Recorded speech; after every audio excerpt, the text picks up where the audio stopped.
Ready to go live. Okay, count to 3, everyone.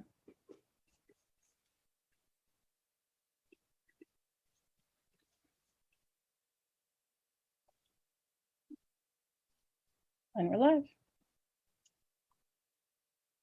All right, I'm gonna just wait a minute while the attendees pop in. And I will call to order our regular board meeting of Tuesday, May 11th. Can we get a roll call? Student trustee Corso Clark. Here. Student trustee Mala. Here. Trustee Boyd. Here. Trustee Davidson. Here. Trustee Duran. Here. Vice President Doss. Here. President Hinckley. Here. Superintendent Wells. Here. And I will now recite the Pledge of Allegiance. I pledge allegiance with anyone who wants to join me. I pledge allegiance to the flag of the United States of America and to the republic for which it stands, one nation, indivisible, with liberty and justice for all. Can we have our mission and vision statement and meeting norms read, please? Yes. The mission of Albany Unified School District is to provide excellent public education that empowers all to achieve their fullest potential as productive citizens. AUSD is committed to creating comprehensive learning opportunities in a safe, supportive, and collaborative environment, addressing the individual needs of each student.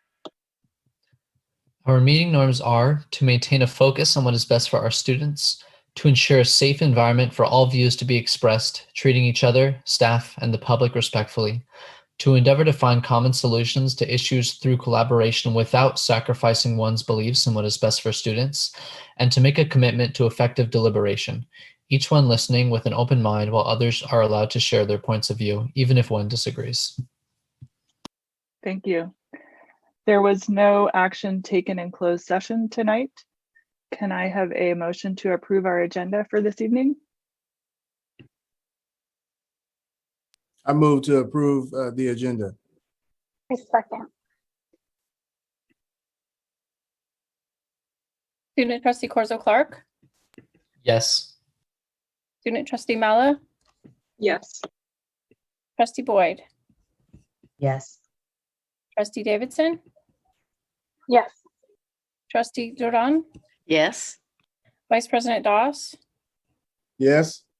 President Hinckley. Yes.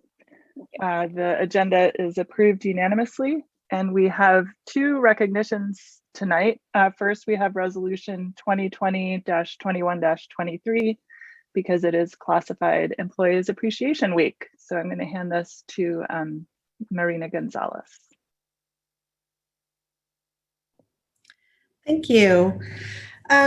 So tonight's resolution, 2020-21-23 Classified Employees Appreciation Month or Week, is to acknowledge and observe the 3rd week in May as Classified Employees Appreciation Week.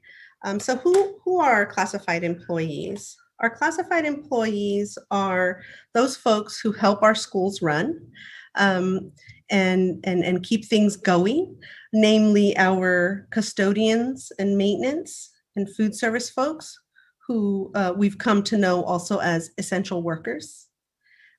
These are our paras who this year, right along with teachers, had to learn how to support students on Zoom. And our paras were also some of our first folks to report in person at the preschool and to support our students in our hubs, our various hubs.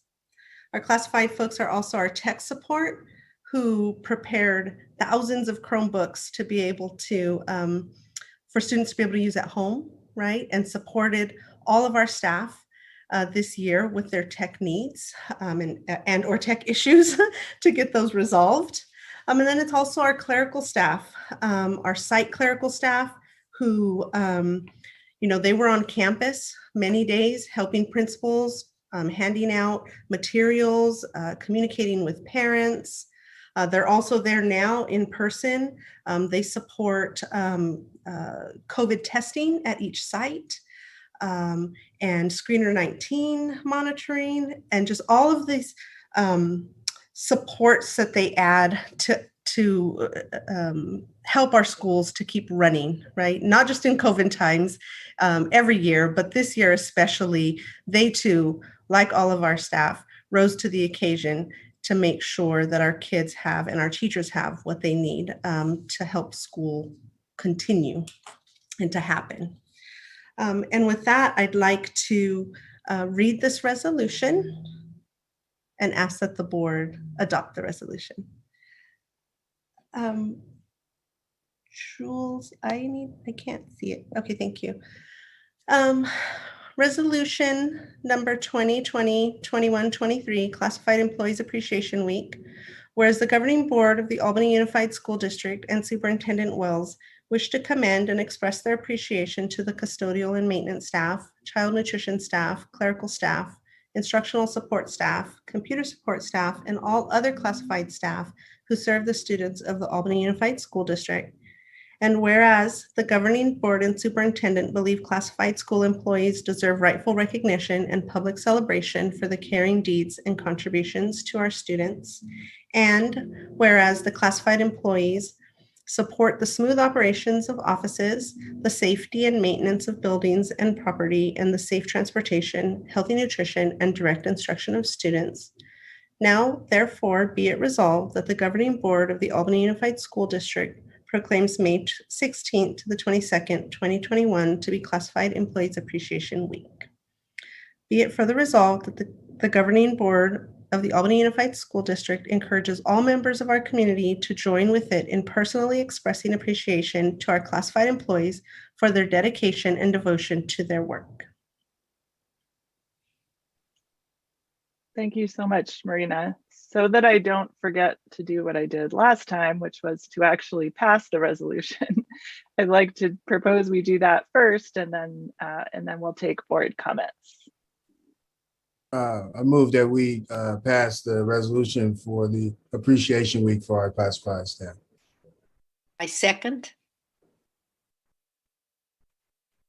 Okay, student trustee Corzo Clark, Yes. student trustee Mala, Yes. trustee Davidson. Yes. Trustee Duran, Yes. Vice President Doss, Yes. President Hinckley, Yes. and trustee Boyd. Yes. Resolution 2021-23 passes unanimously, and now board, I will open it up for comments about our classified staff.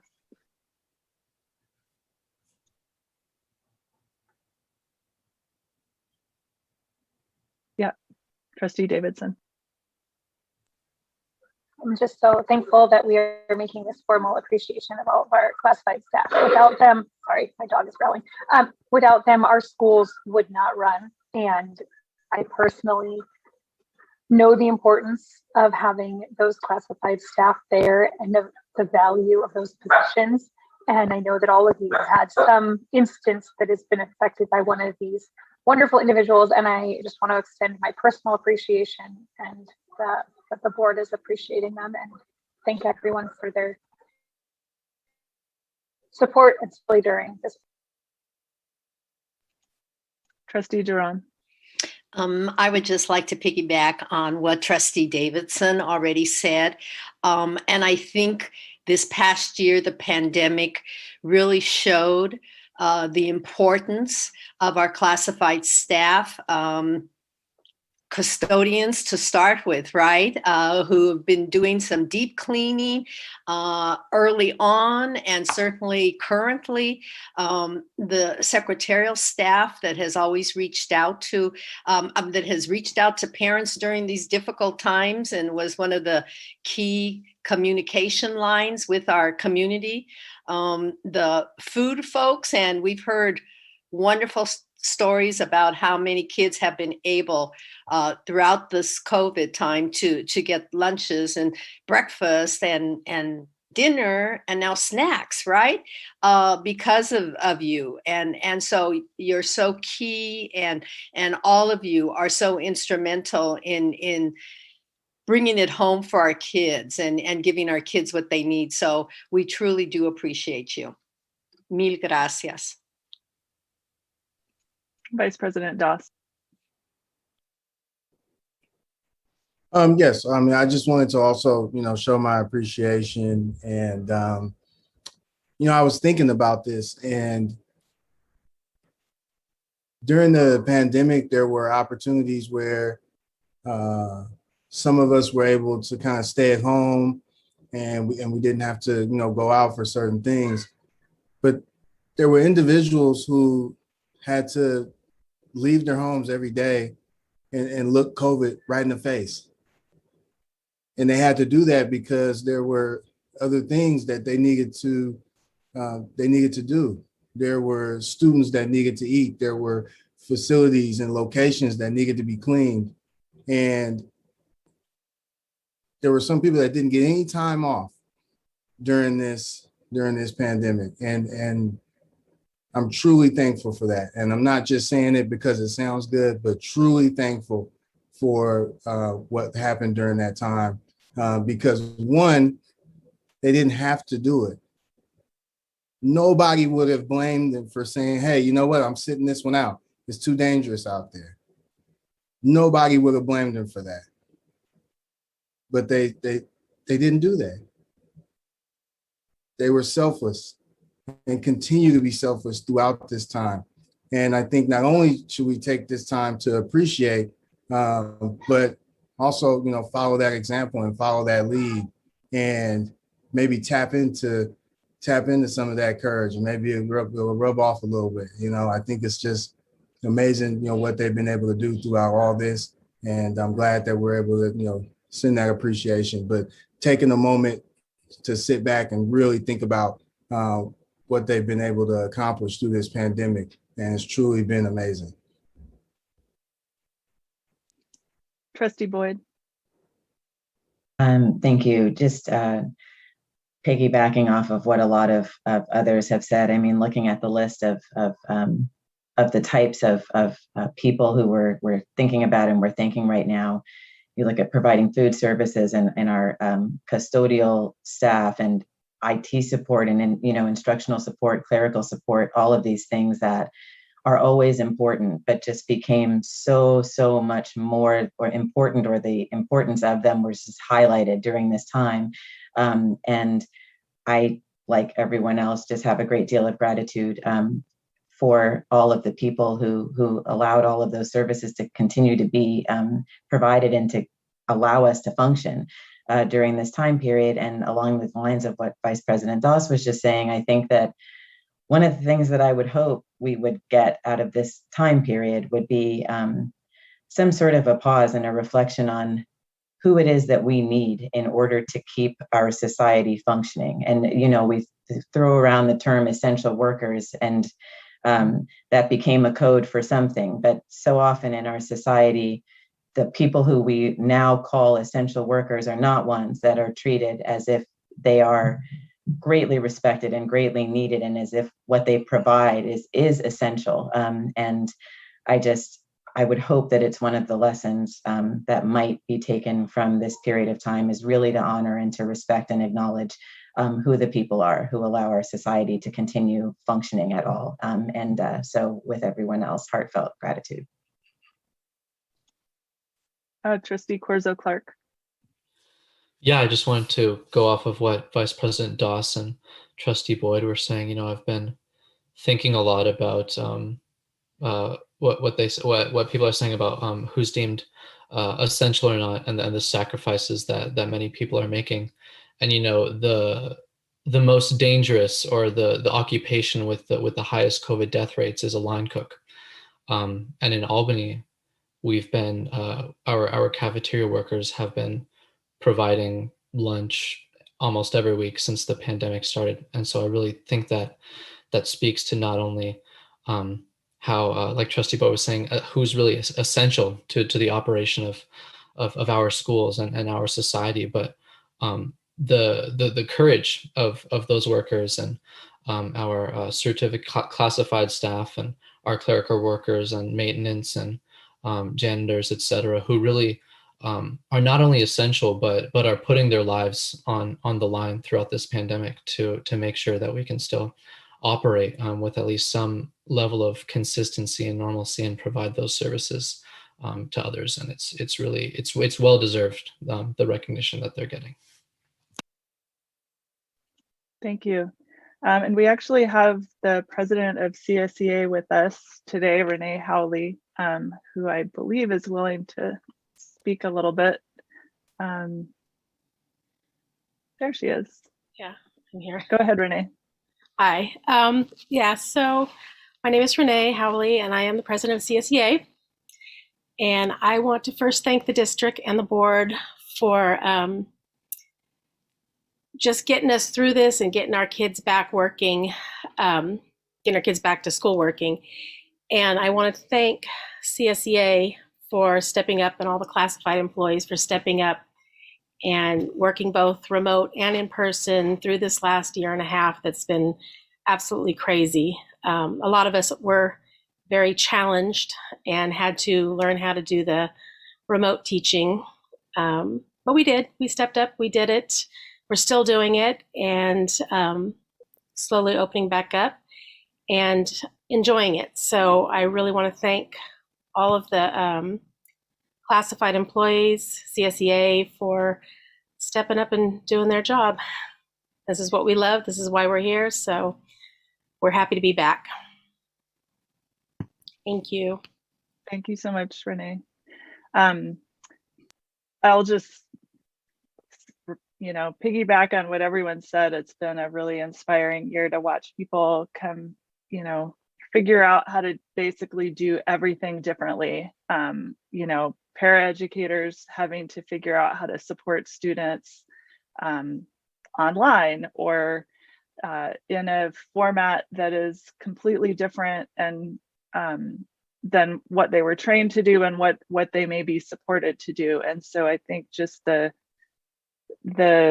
creativity and innovation and willingness to try to get the job done under circumstances that were unimaginable 15 months ago or however long we've been in this pandemic. And I think, like a lot of the lessons that we've learned as a district, I hope that we take some of what we've learned this year about both the importance of all of the people that make the schools run and making sure that we really value and support them in every way that they need going forward, even after we get back to what we consider normal. But I just really appreciate the creativity that I think we've all witnessed in different forums with our kids, handing out meals at the cafeteria. It's all just really inspiring, and I hope that we find ways to learn from and continue to appreciate, in meaningful ways as we come out the other end of this pandemic. So thank you for bringing the resolution. We look forward to celebrating next week. And we now move on to our second recognition for tonight, which is Resolution 2021-24, proclaiming May 2021, it's too many 20s, as Asian American and Pacific Islander Heritage Month. And I'm going to hand it over to Trustee Duran. I'm really happy that the board is finally doing this. We did not do it last year, and I feel very bad about that. So we want to make amends and be sure that we do this resolution tonight.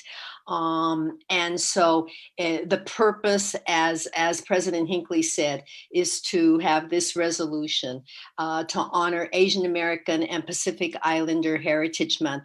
And we have several people that are going to present, and I would just like them to, as they do their first presentation, if they could just clarify, say your name, and if you're a student or a parent, etc. Thank you. So I'm going to ask everybody, if Julie, you'll invite several people whose names you have to be part of the panel. And I believe that Payal Sampad is going to begin the reading of the backup information. Okay, I'm looking for everyone now to promote them. Okay. Bear with me just a moment. Well, we welcome all of you to be with us here tonight. This is, like I said, exciting and way overdue.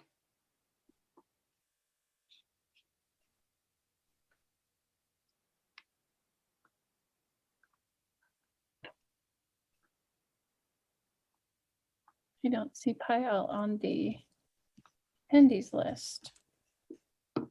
I know she's on. Pyle, if you're there, raise your hand. I don't see her here either. She said she was. Let me check.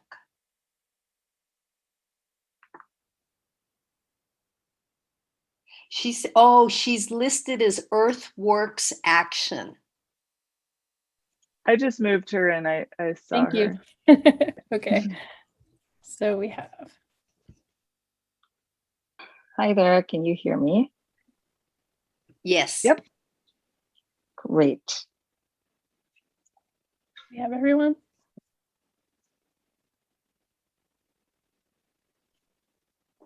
Yep, looks like everyone's here. Okay, thank you. Let me know when to start. Please begin now. Hi, everyone. My name is Payal Sampath, and I'm an AUSD parent.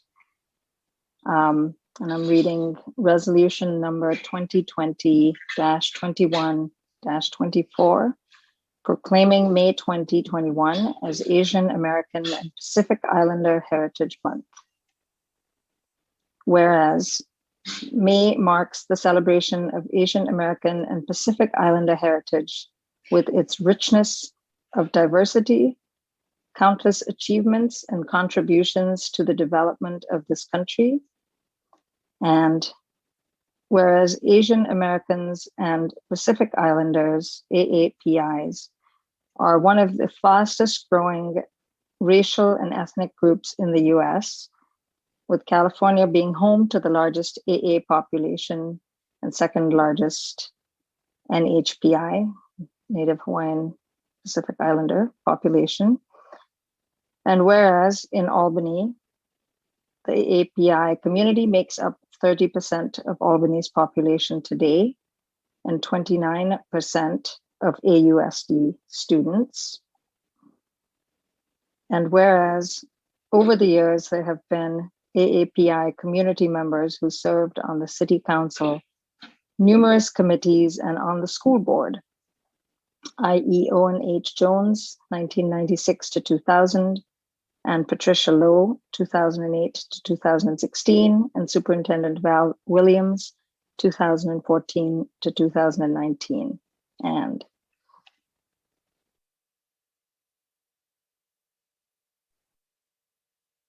I'll hand off to the next reader. Good. I'm Sherry Shee. I am the parent of a 9th grader, Lucas Peterson, at Albany High School.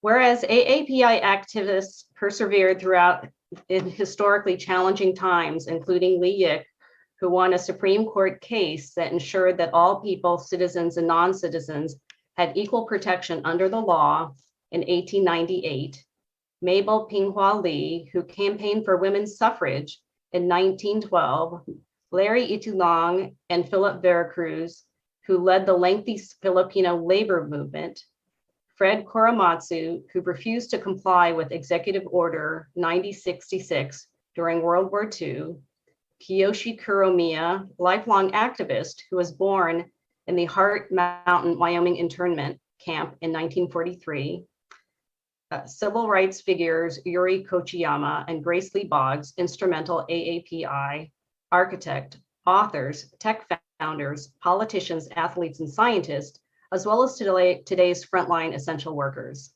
And the historic milestone this year of the inauguration of the first US South Asian African American woman, Vice President Harris.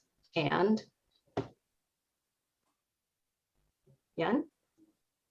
So my name is Yun Wang. I'm a parent of a 7th grader and a 4th grader.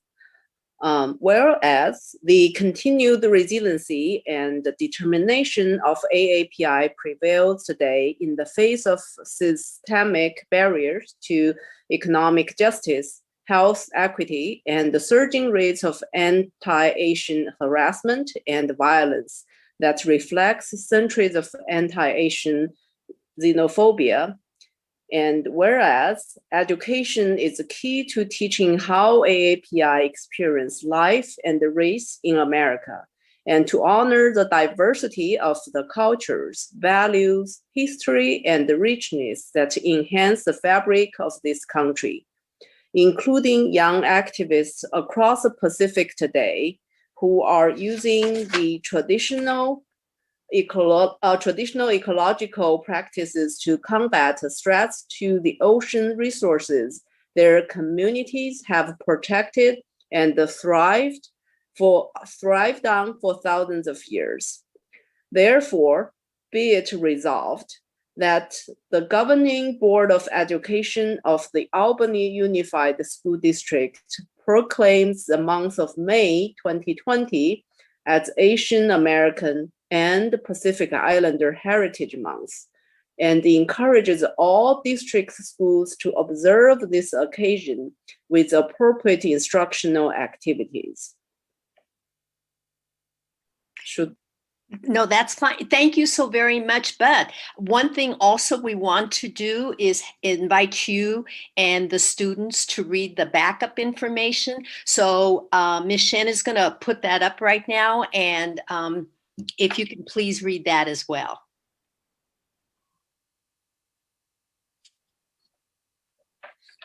I think Payal is going to kick us off on that. Hi, it's Pyle again.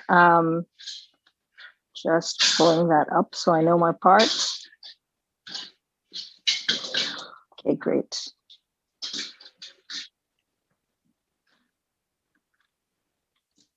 Purpose.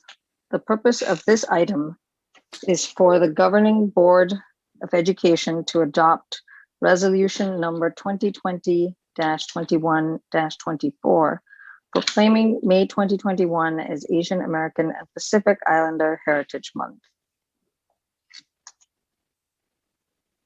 Sherry, do I keep reading? Sorry, I don't have my sections open in front of me. Yes, please. Okay, tell me when to stop. Background information. For far too long, the history and achievements of people of color in the United States have been overlooked in school textbooks, the media, and society as a whole. While the federal government today provides monthly recognitions as a way to address this, it is crucial to reflect on a deeper meaning of perspectives of history and cultural differences.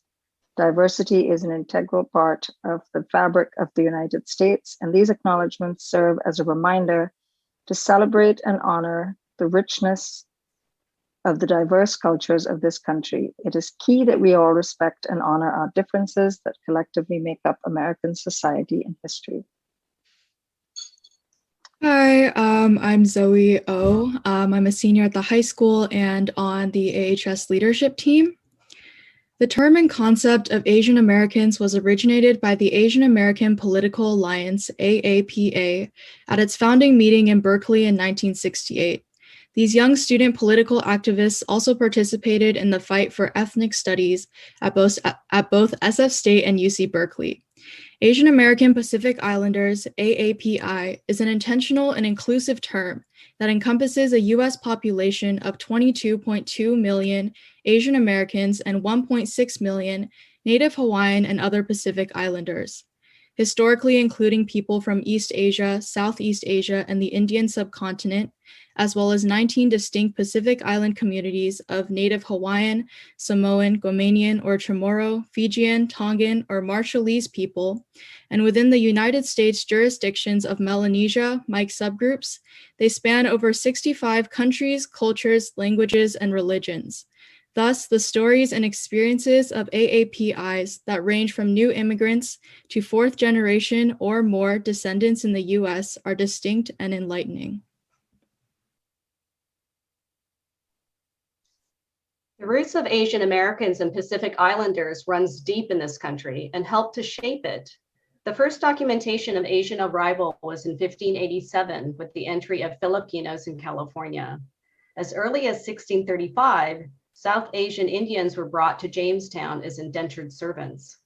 In 1765, Filipino Americans settled in Louisiana. The groups that followed were Native Hawaiians in 1788 and Japanese in 1843. Merchants also migrated from China, opening businesses and stores, including those that would form the beginnings of Chinatowns. San Francisco's Chinatown was created in 1848. By 1851, 25,000 Chinese immigrants arrived in California in search of gold and became a source of cheap labor in mines, factories, and on the Transcontinental Railroad in 1863. Hi, my name is Jared Nakahara. I'm a junior at Albany High, and I'm also the president of the Asian Students Union. The next wave of Asian immigration occurred in the late 19th century, primarily in Hawaii and the West Coast. Japanese, Korean, and South Asian immigrants arrived to fill demands for labor. This included Punjabis who worked primarily on Western Pacific railroads in California between 1903 and 1908. Exclusion laws and immigration limitations stopped further immigration until 1965. However, Filipinos could enter freely because their colonial status marked them as U.S. nationals. From 1920s through the 1940s, Filipino farm and cannery workers formed unions and went on strikes throughout the U.S. in response to poor pay and working conditions. All these aforementioned immigrants and many more helped to shape our country. However, present-day anti-Asian and Asian American racism and xenophobia can be traced to our nation's history of exclusion and discrimination. In the 1860s and 1870s, nativist hostility to the presence of Asian laborers in the continental United States grew and intensified. Lynchings of Chinese massacre of 1871 were common, and large-scale attacks occurred. President Lincoln's passage of the act to prohibit the coolie trade in 1862 put the exclusion of Chinese immigrants at the center of debates about race, slavery, immigration, and freedom at the close of the Civil War. In 1875, Congress passed the Page Act, the first federal law to restrict immigration, which marked the end to open borders and specifically prohibited the entry of Chinese women. This was followed by the Chinese Exclusion Act of 1882. In 1907, the Bellingham riots in the state of Washington were the beginning of a wave of attacks against Asian immigrants that occurred up and down the US in the early part of the 20th century. Laws passed during this time included the 1913 California Alien Land Act and were followed by other states. Congress passed the 1917 Immigration Act banning the entry of labor migrants from Asia. During World War II, Japanese American citizens were interned, even as their loved ones fought bravely abroad. In the 1980s, the US hit a recession and the country's automotive industry was being outcompeted by Japan. This led to the scapegoating of Japanese Americans. In this climate of anti-Asian hate, Vincent Chin was killed in Detroit in 1982 because he looked Japanese. This is part of a historical pattern in which Asian Americans are attacked whenever there is a crisis in America. Asian Americans across the country came together in a national civil rights movement, which contributed to the passing of the Hate Crimes Prevention Act. The Vincent Chin case was a landmark moment where people from all different Asian backgrounds came together with other Americans to fight racism, to stand up for justice, and to make an impact that affects all Americans. A decade later, it was Korean Americans who were targeted. In the aftermath of the 1992 Los Angeles riots, some 2,200 Korean-owned businesses were damaged. In the wake of September 11, 2001, the number of attacks against people perceived as Muslim rose exponentially. South Asian Americans, particularly Muslim, Hindu, Sikh, were seen as terrorists just by their appearance. Today, South Asians and Muslims are in many ways leading today's movements against hate directed at Asian Americans, an example of pan-ethnic solidarity. Thus, the AAPI Heritage Month theme is Stop AAPI Hate, Solidarity, Community, and Celebration.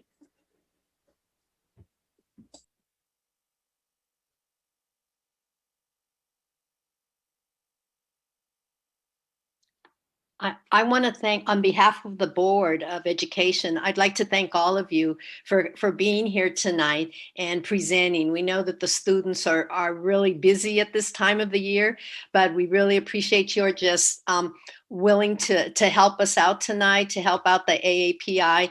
And we appreciate the AAPI parents who are with us tonight and have presented. So thank you so very much. And please stay to hear the passage of the resolution. And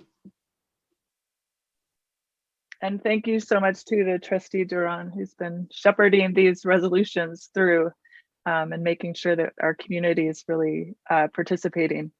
So before I forget again, let's pass the resolution and then open up for comments. So I will take a motion on resolution 2021-24. I move that we pass resolution 2020-21-24 proclaiming May 2021 as Asian American and Pacific Islander Heritage Month. A second. Student trustee Corzo Clark, Yes. student trustee Malo, Yes. trustee Duran, Yes. vice president Doss, Yes. president Hinckley, Yes. trustee Boyd, Yes. trustee Davidson,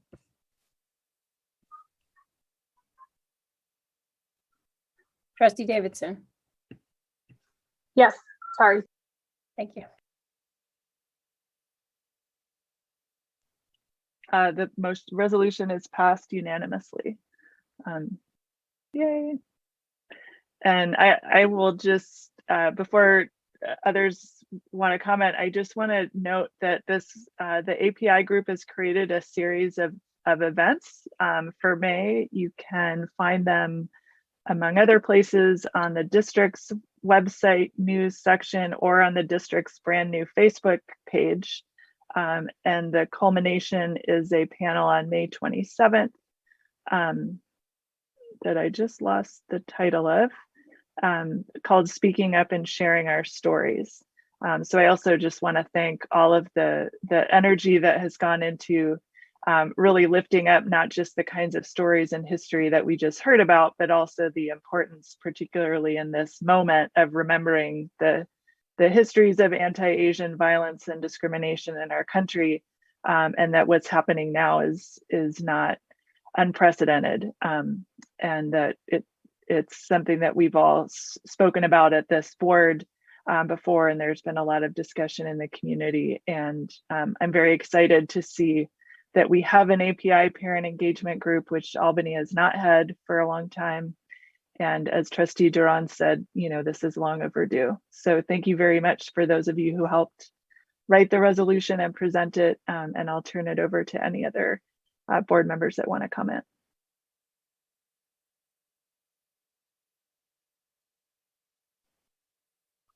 Vice President Doss. Trustee Boyd, you can go first. Okay, thank you.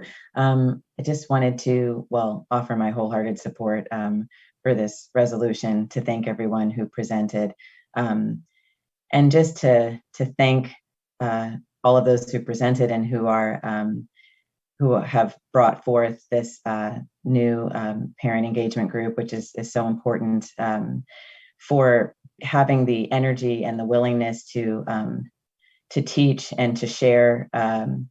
I know something of the strain of being in a position to teach others and to share personal stories and hardships, and just to feel that responsibility to bring information to a community that might not be aware.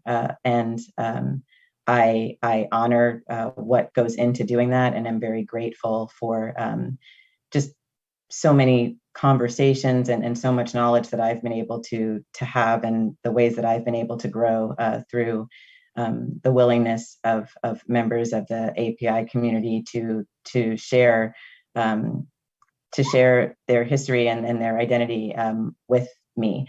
So thank you for the energy that you're bringing into the district, and for being here this evening and presenting and sharing this with us, so that we can be more informed and more empathetic and just more knowledgeable, so we can do a better job of bringing our children up, and of helping our own selves to have more knowledge, and to greet each other with more understanding and more kindness. So thank you. Vice President Doss. Thank you. I just wanted to say, that I really, appreciate that this is happening. Really, excited to pass this resolution. I think that sometimes people get boggled up in trying to compare struggles and saying that, oh, well, they don't have it as hard as I do, or they don't have it as hard. And I don't think that is the right way to approach.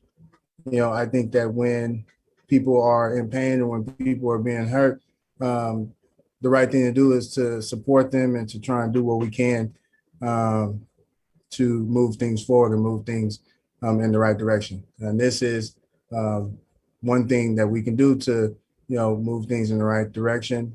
Discussions have been happening, and groups are forming, and I'm excited that all those things are happening, and 100% in support of all of that. So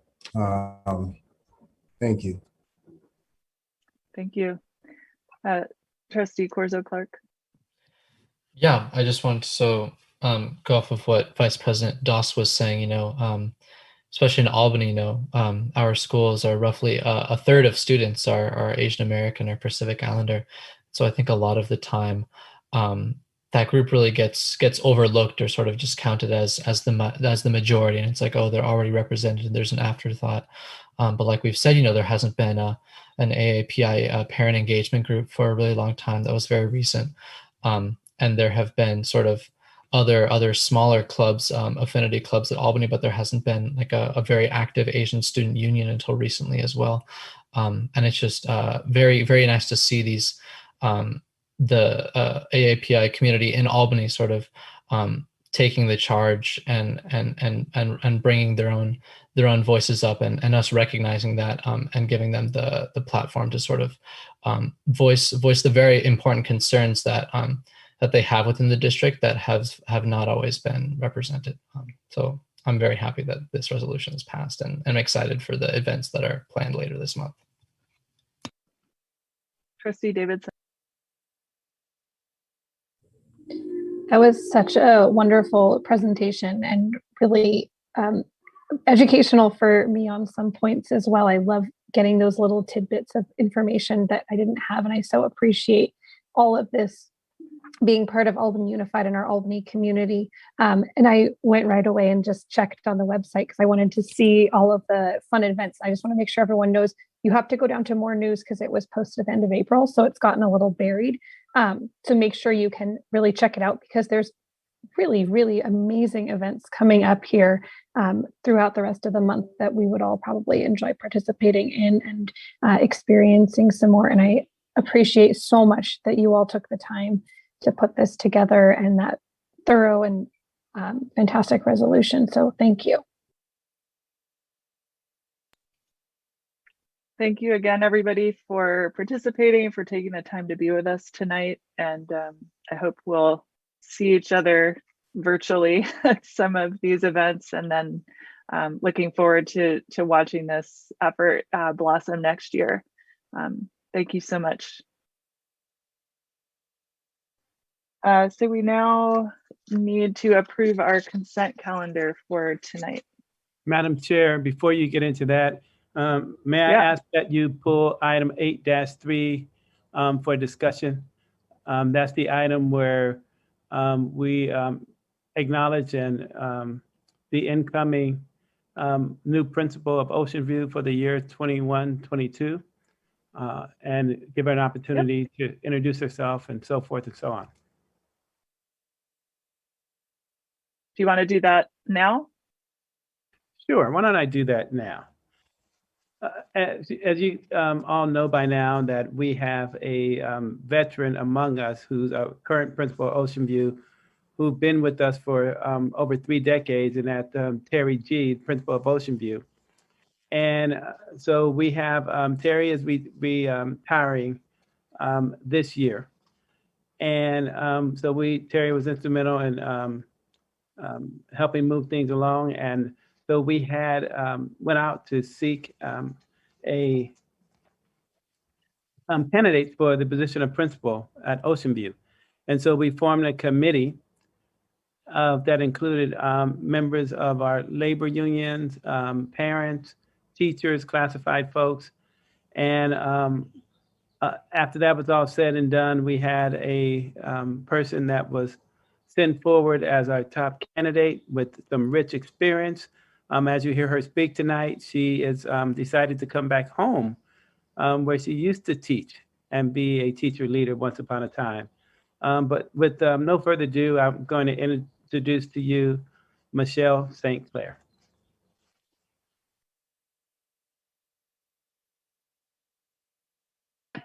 Hi, everyone. I was on mute. My name is Michelle Sinclair. It's really great to be here. I'm super excited to be the next principal at Ocean View. I do have a lot of history with the district, you're right. I have 3 children actually who went through Albany schools. I also taught in Albany for 8 years, which includes 5 at Ocean View. I have really fond memories of working with the students and the families at Ocean View, and I especially appreciated the super diverse student population there and children from all over the world. And I really look forward to returning now in the role as the principal and supporting the students and families at Ocean View. I come from Berkeley next door, and I worked there for 8 years as a professional development coordinator, as a principal at Craigmont Elementary, just up the hill, and most recently as the director of state and federal and special projects. So I also just want to add what a beautiful building. I was there for the very beginning when the planning just started of the new schools. And now I just feel so honored to be able to experience the new version of Ocean View as the principal. And I also want to say thank you so much for having me here tonight.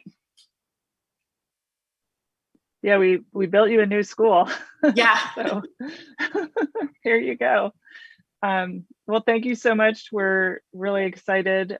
We're all very we'll miss Principal Georgeson very much. My kids came through Ocean View, so that was my entire experience at Albany. But we will have another time to be able to express all of that. And right now, I just want to say welcome back.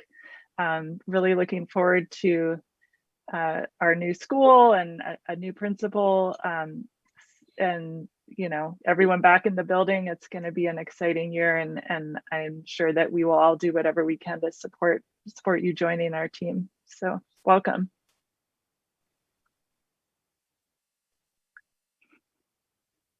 And so with that, we have sorry, I'm having my own Zoom fatigue issues. Okay, Vice President Doss. Yeah, so we're just doing the welcome now. No questions or anything like that, huh? Nope.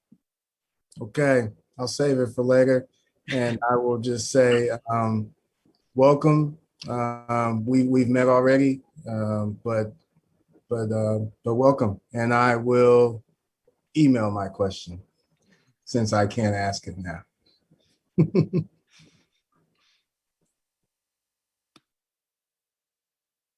All right, well, thank you so much for joining us and letting us welcome you sort of in person. And we look forward to working together as when you start. So, and thank you, Dr. Wells, for giving us the opportunity to note that very important hire. So with that, the consent calendar is ready to be approved, and I will take a motion.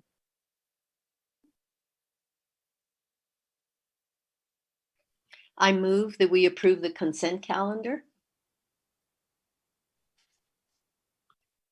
I'll second.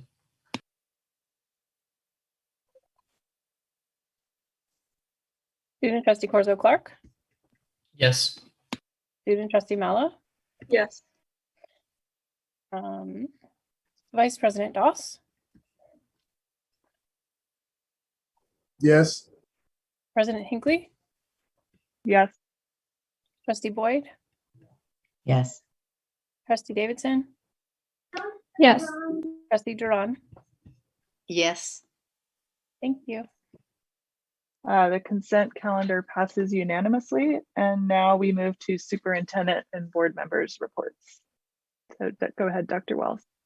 Tonight I have a brief report, and I think it's somewhat overdue, 3 short items, but the first item is about the superintendent's vision.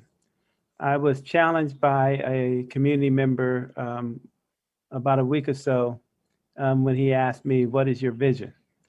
And I think I owed that response to not just him, but to our entire community. And so I wanted to put that up.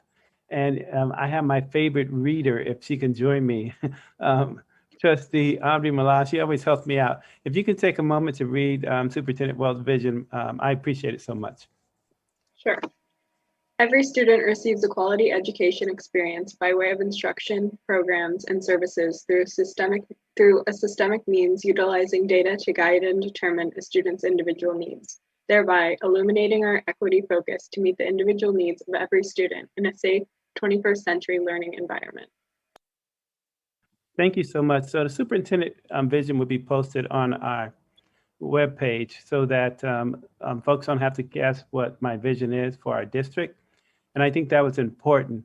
Next, we would have what we call our board vision coming, forthcoming in the near future, and I'm excited about that. Next item, number 2 in my superintendent report is Ocean View. As you know, Ocean View is going to be our newest 21st century school, scheduled to open this fall. We're hoping to have a ribbon cutting ceremony sometime in mid-June, hopefully to be announced sometime this week. And with the new school, we're going to have a new principal that you just met, Michelle St. Clair. And so we're excited about the upcoming ribbon cutting ceremony to be announced hopefully this week and to move into our newest 21st century ideal like school. Next slide. And then my third item is celebrations. What is celebrations about? Well, we took a moment earlier to acknowledge and to celebrate our classified employees in the military. As a former military person, we would call them our frontline soldiers. Those who, with amazing courage, put themselves on the line so that others can have food to eat and be taken well and be taken care of quite well. And I think it's also important for us to take a moment to celebrate during these difficult, trying times known as a pandemic. We also had teachers and administrators who have been under a tremendous amount of stress, working an excessive number of hours just to have schools functioning when we have remote 2.0. Now, since we have hybrid and full return, we often hear about things and respond to so many issues, but we haven't taken time to just celebrate so many victories that we've accomplished during this pandemic. And that's important to do, is pause, reflect, and celebrate. And that's what I'm encouraging folks to do. And I remember not too long ago, back in November, when we had an election and we had 2 new school board members elected, Trustee Davidson and Trustee Boyd, who walked into a situation at the height of pandemic, and they were just hit left and right with issues and problems and challenges and problems and challenges. And as we take a look back down memory lane, it's because of that kind of courage and stick-to-itness and to promote and fight for what's best for our kids and community that we accomplished so many great things. Among the first to open back up remotely and hybrid. And that needs to be celebrated and honored. And so we don't want to forget about our chief leaders, our school board president, Madam Chair Sarah Hinckley, our vice president, Brian Doss, our trustee Clementina Duran, trustee Davidson, and trustee Boyd. We want to honor you. We want to celebrate you. We want to encourage you to pause and celebrate all those accomplishments that you've been a part of this year, because we're too quick to get buried in all the issues and the minutia of stuff that is not healthy. And so when we're trying to promote a healthy lifestyle and do things that are right for others, we have to pause and do things that are right for us so that we be in a position to do things that are right for others. And so tonight, as a theme, I encourage you all to pause and celebrate yourselves and celebrate each other. We appreciate you. We thank you for the many hours that you give up for no pay to make this community a more ideal community. So thank you. And remember, celebrate, celebrate, celebrate during this pandemic. Be intentional about it. Otherwise, it'd be an awful missed opportunity. Thank you. And that concludes my superintendent report for tonight. Thank you. I like this theme of celebration. I'm celebrating the possibility that my children can get vaccinated soon. The news that the vaccine, the Pfizer vaccine may be able to be administered to 12 through 15-year-olds, certainly before school starts in the fall, is, I think, very exciting for all of us. Maybe not for my kids who watched us struggle after our own, but they will be getting the vaccine, and I am very excited about what that means for us as a district and a country. So I'll celebrate that. I also I've spent maybe the last 20 hours in the last 5 days in committee meetings, so I will also just call out the many community members that participate in all of our committees, sitting through hours of meetings and presentations. We have a budget advisory committee right now who has already sat through about 9 hours of budget training and is right there asking questions, demanding transparency and good information. And it's just a really Herculean effort. And I really treasure that participation and the knowledge in this community and its ability to really move the district forward is really exciting. Many other committees are environmental action body that is really trying to think about what this drought means for our ability to protect our kids from bad air quality and smoke days, and just all of the many pieces it takes to keep schools running. Our staff make that happen, but we also have a community that's really thinking it through. So I really appreciate that. I will make one plug, which is that we still need more volunteers to help us with the food service that's happening for the rest of the year, possibly into the summer, but there's been several emails out asking for volunteers to help package meals for the rest of the year. So if you want to celebrate yourself, go work packaging meals, because it really does, I don't know, I always enjoy it. And I feel more useful than I do sitting in front of a Zoom meeting. So I think that's all my celebration for now. Just seeing the kids coming back and forth to school is, I think, something to celebrate, and really thinking about the fall. So with that, I will hand it to Vice President Doss. Thank you. Yeah, no, it's exciting to be back. I actually park in front of President Hinckley's house sometimes when I'm doing drop-offs. So, you know, it's cool to kind of be back and the community is connected. I didn't get a chance, we didn't have a meeting prior to close enough to celebrate. So I wanted to just take a moment to celebrate all of our mothers because Mother's Day just passed. So happy Mother's Day to you all. Your mother is your first teacher, right? That's where you learn all of the wonderful first. And so we celebrate you all, and none of us would be here without you. So thank you. And the other part of my report that I wanted to, a couple of other things I wanted to mention. One is that I really want to support teachers, and I want to, and the way I want to support them is I want to support tough conversations, and I want to support having those conversations with students and having those conversations with colleagues and feeling empowered to do so. And if you feel confident and you feel as if you want to have these conversations and share, you know, your support for either a Black Lives Matter movement or Stop Asian Hate, if you feel empowered to do so, you should feel confident to do that and to express yourself, because I think that that's going to help to move things forward and help move the needle. So feel empowered to do that. And if you have questions or you like need support or anything like that, you know, I want to make myself available to to answer those questions, to have those tough conversations, to bounce ideas off of one another, to make sure that we give our students the support that they need and answer the questions that they might have so that they can, you know, understand what they need to understand in order to be better people, you know, as they, you know, come in and soak up all the knowledge that you have for them. So I wanted to make sure that I mentioned that. And I was watching an old movie. I don't know, maybe everybody's seen it, but The Karate Kid, and Mr. Miyagi is a very wise man. And one thing he said was, there's no such thing as a bad student, only bad teachers.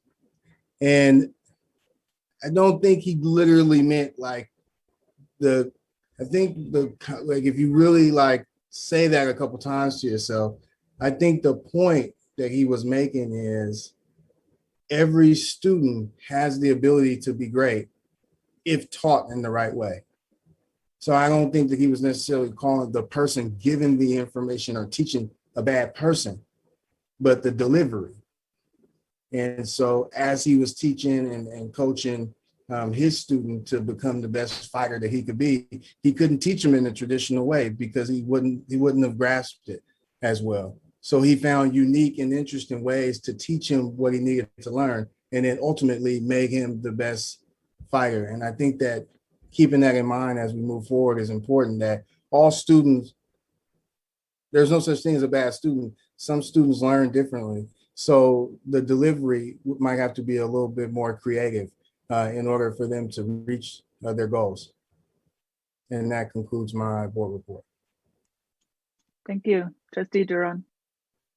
Tonight, I only want to mention one thing.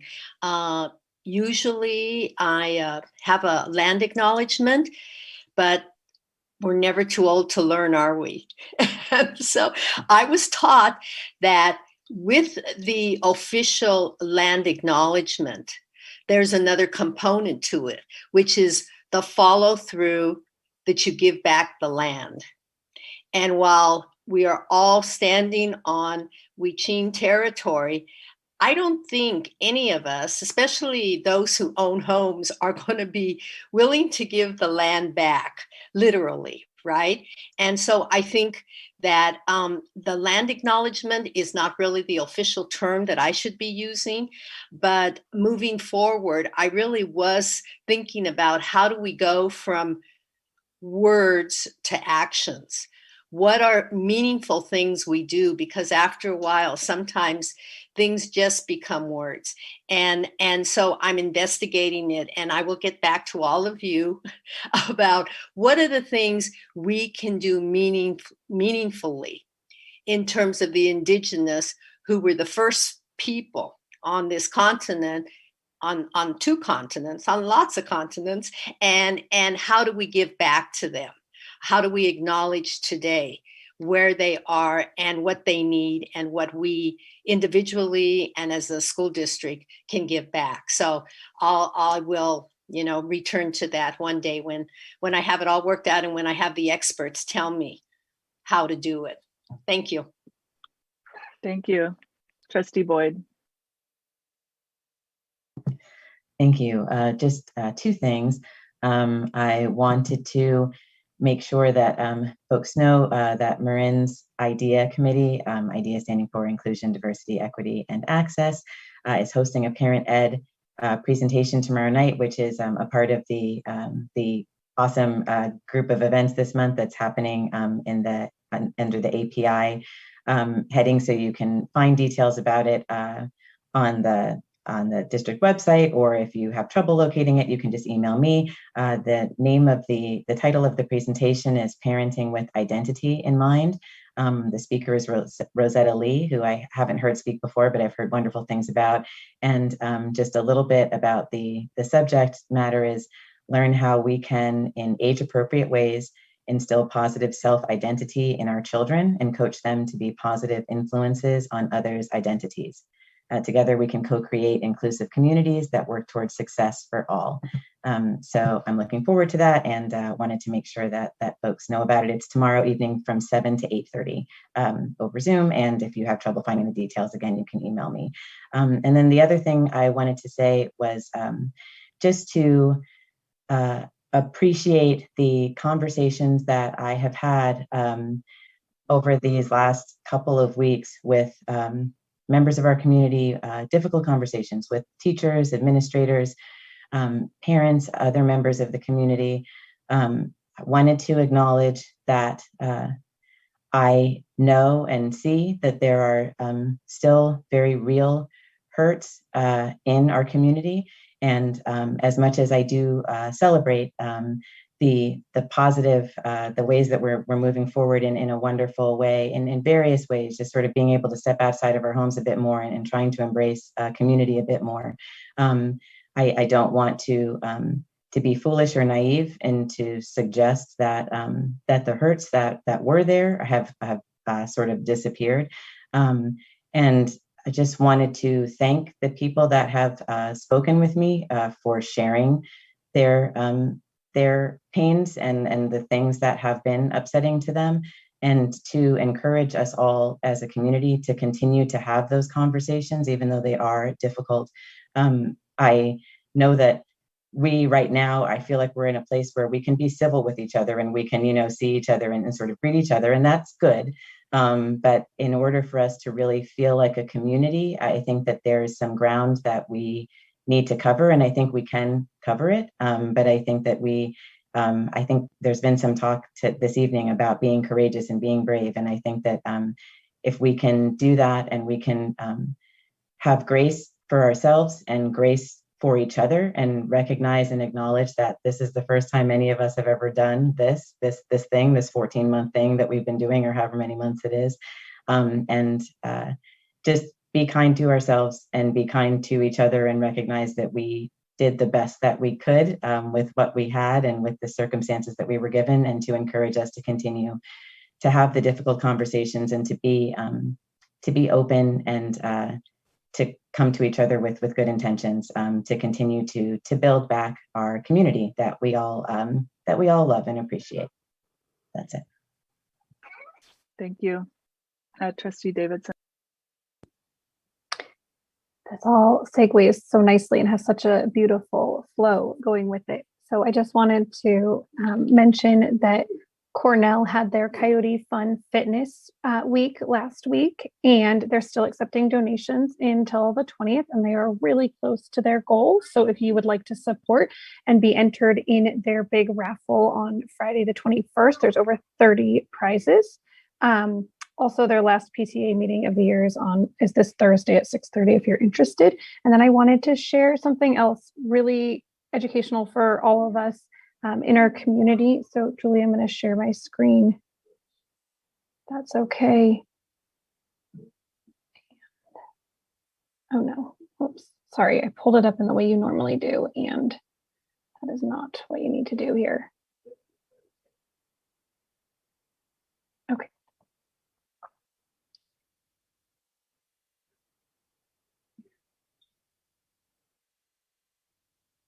I apologize, guys. I be more together most weeks. There we go. Okay.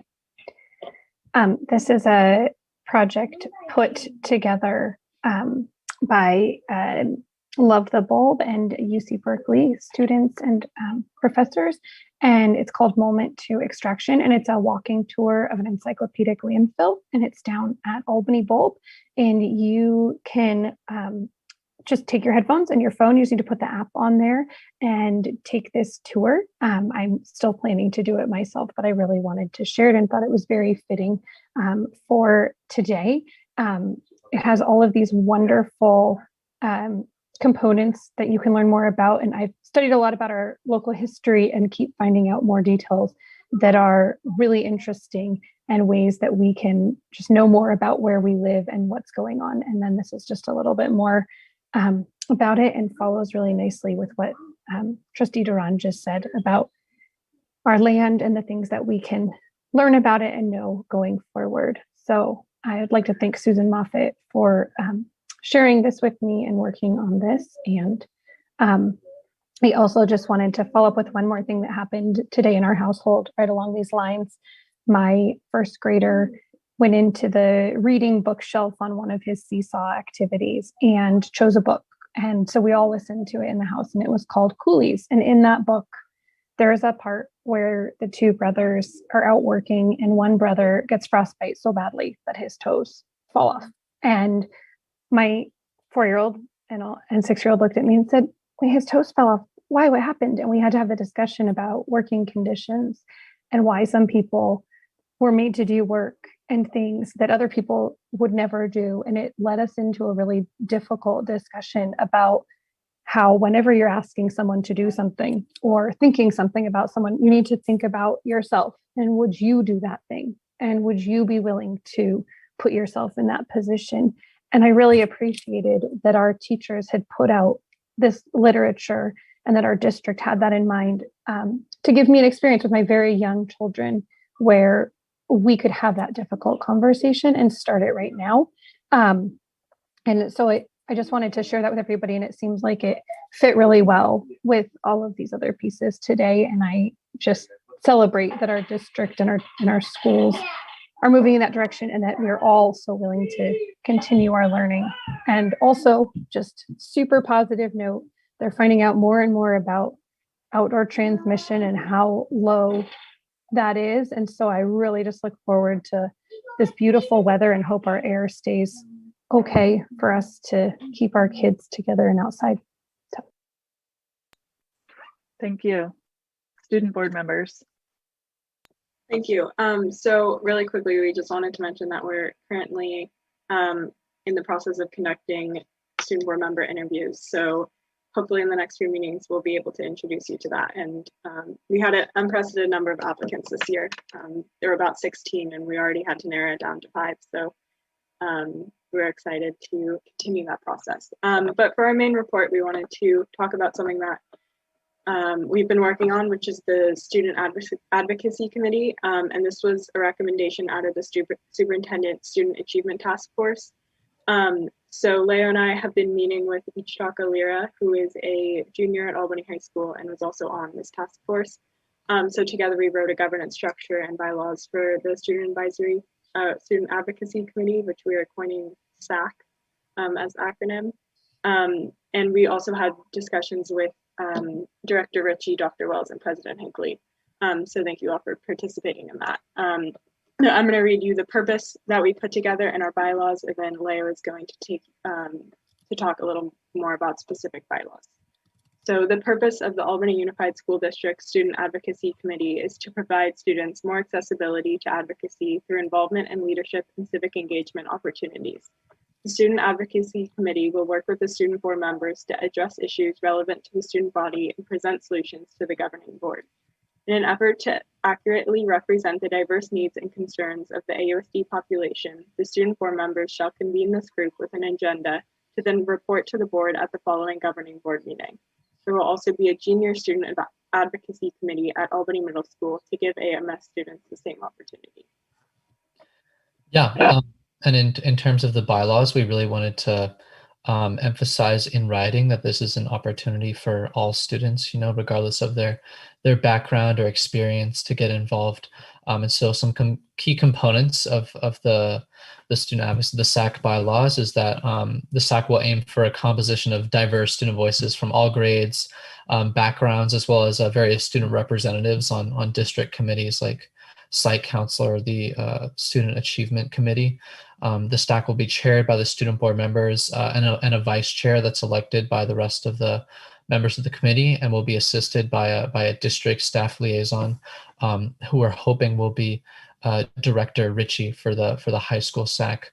And the SAC is open to all students to apply, especially students who might not necessarily be able to win a popular election like they would in normal school leadership, or students who don't really know how to get involved but still want to help but don't have a lot of experience. We want the SAC is open to all different types of students, and to provide more opportunities for students to get involved, the committee's going to accept applications 3 times a year and rotate members at the beginning of each semester, and also have a summer break session.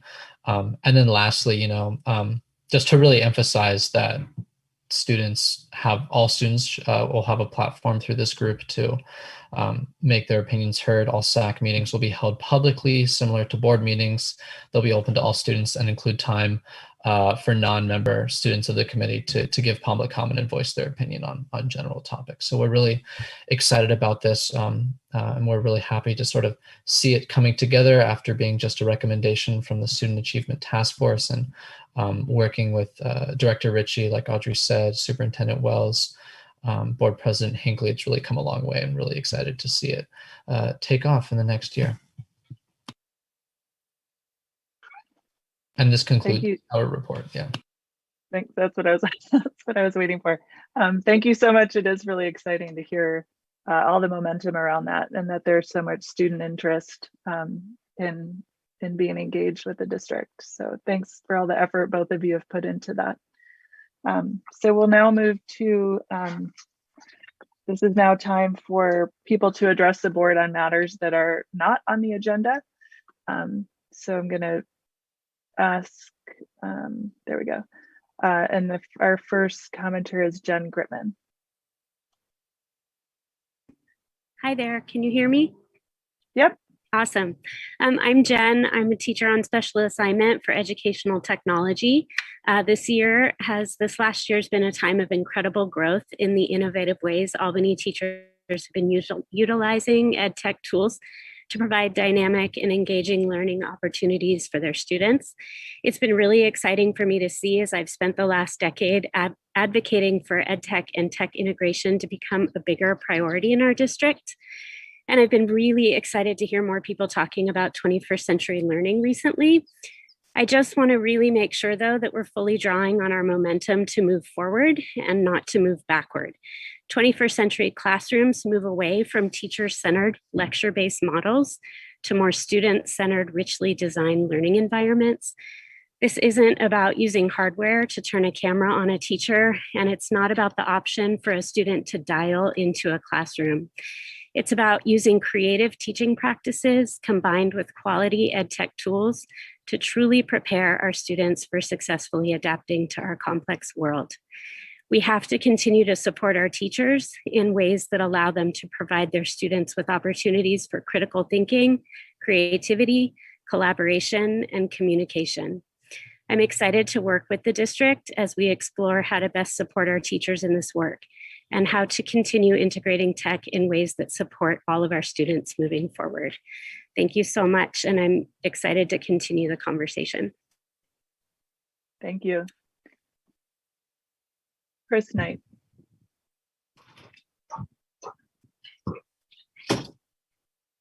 Hello, everyone. Dear members of the board, AUSD is at a time of transition. A year ago, we were still grappling with how to teach effectively in a pandemic. Today, along with our colleagues in neighboring public and private school districts, ATA teachers are planning on a return to full in-person, 5 days a week instruction in the fall. We look forward to being with our students in person while we leverage our new fluency with technology skills gained over the last year. As teachers, we continually assess and evaluate our teaching and the educational tools we use with our students. This pandemic continues to necessitate new skills and technology when working with students, some that will enhance good teaching, others that are tied to circumstances that may no longer apply. As we return to normalcy, we need to use a pedagogical lens to determine how to best educate our students. As the school board looks to the fall, we ask that you listen to the professional voices of our teachers, especially our amazing staff at AMS, when looking at remote learning options. Financially, less than a year ago, this board was in the position of making drastic cuts at all levels in the face of a looming structural deficit. Today, it is the recipient of over $6 million in learning loss funding from the state and federal sources. Let's use this to invest in academic achievement and mental health of our students, as well as furthering our investment in excellent teachers and leadership for the district. What a year we've been through. Let's keep its lessons close, evaluate the skills we've developed through it, and set our sights on what's ahead. Sincerely, Chris and Stephen, ATA co-presidents. Thank you. Thank you. Mariam. Hi, can you hear me? Yep. Okay, I don't know how to turn on my video, but okay. Hi, I'm a new Albany parent, and I've been researching COVID precaution options in preparation for my daughter's enrollment in kindergarten this fall. I'm also a physician parent, so I have access to some journal articles and physician online groups where they're discussing a lot of COVID matters and cases and stuff like that. I am a psychiatrist, but I am actively in these groups, listening and thinking, and I wanted to just reach out to this board to say, to talk about the precautions that I've been learning about, which you probably all have been learning about too. But the four impactful ones, most impactful COVID precautions that I've come across are COVID testing of students and teachers weekly. The goal there would be to catch asymptomatic carriers. There's no other way to catch asymptomatic carriers, and asymptomatic carriers can still transmit. Also to catch symptomatic people early, because those who have COVID start transmitting it to others before their symptoms start. So waiting until symptoms start is often too late. Finally, just some people have weird symptoms that are hard to discern, is it like allergies or this or that? And having that testing available will help clarify. The tests that are being used are not the scary, deep nose probing. Oh my gosh, I'm almost at time. I went too slow. Anyways, I went too slow. Thank you, and I hope we can have time to discuss it. There's more to say, but yeah. Thanks for having me and letting me say something. Great, thank you.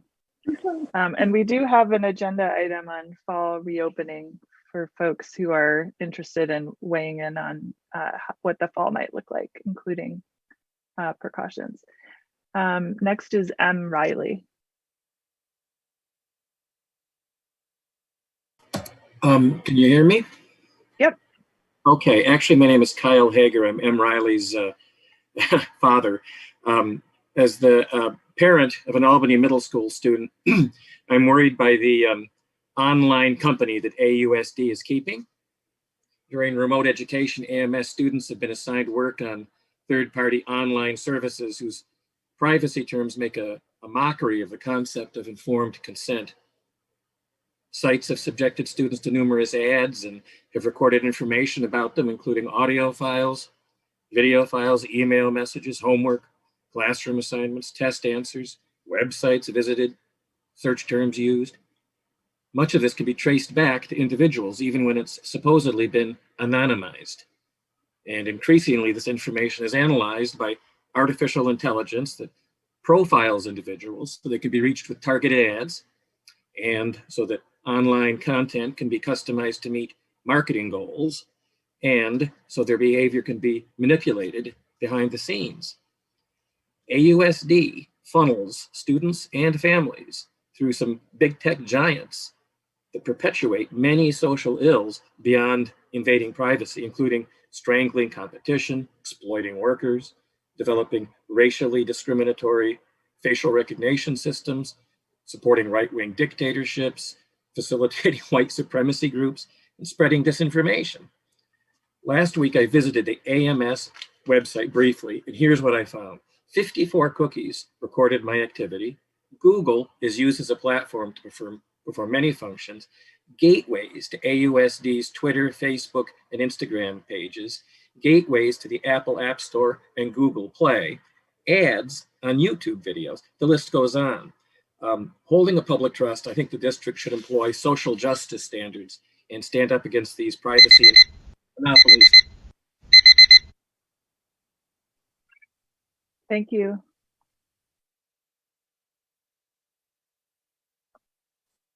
Shannon Hepaker.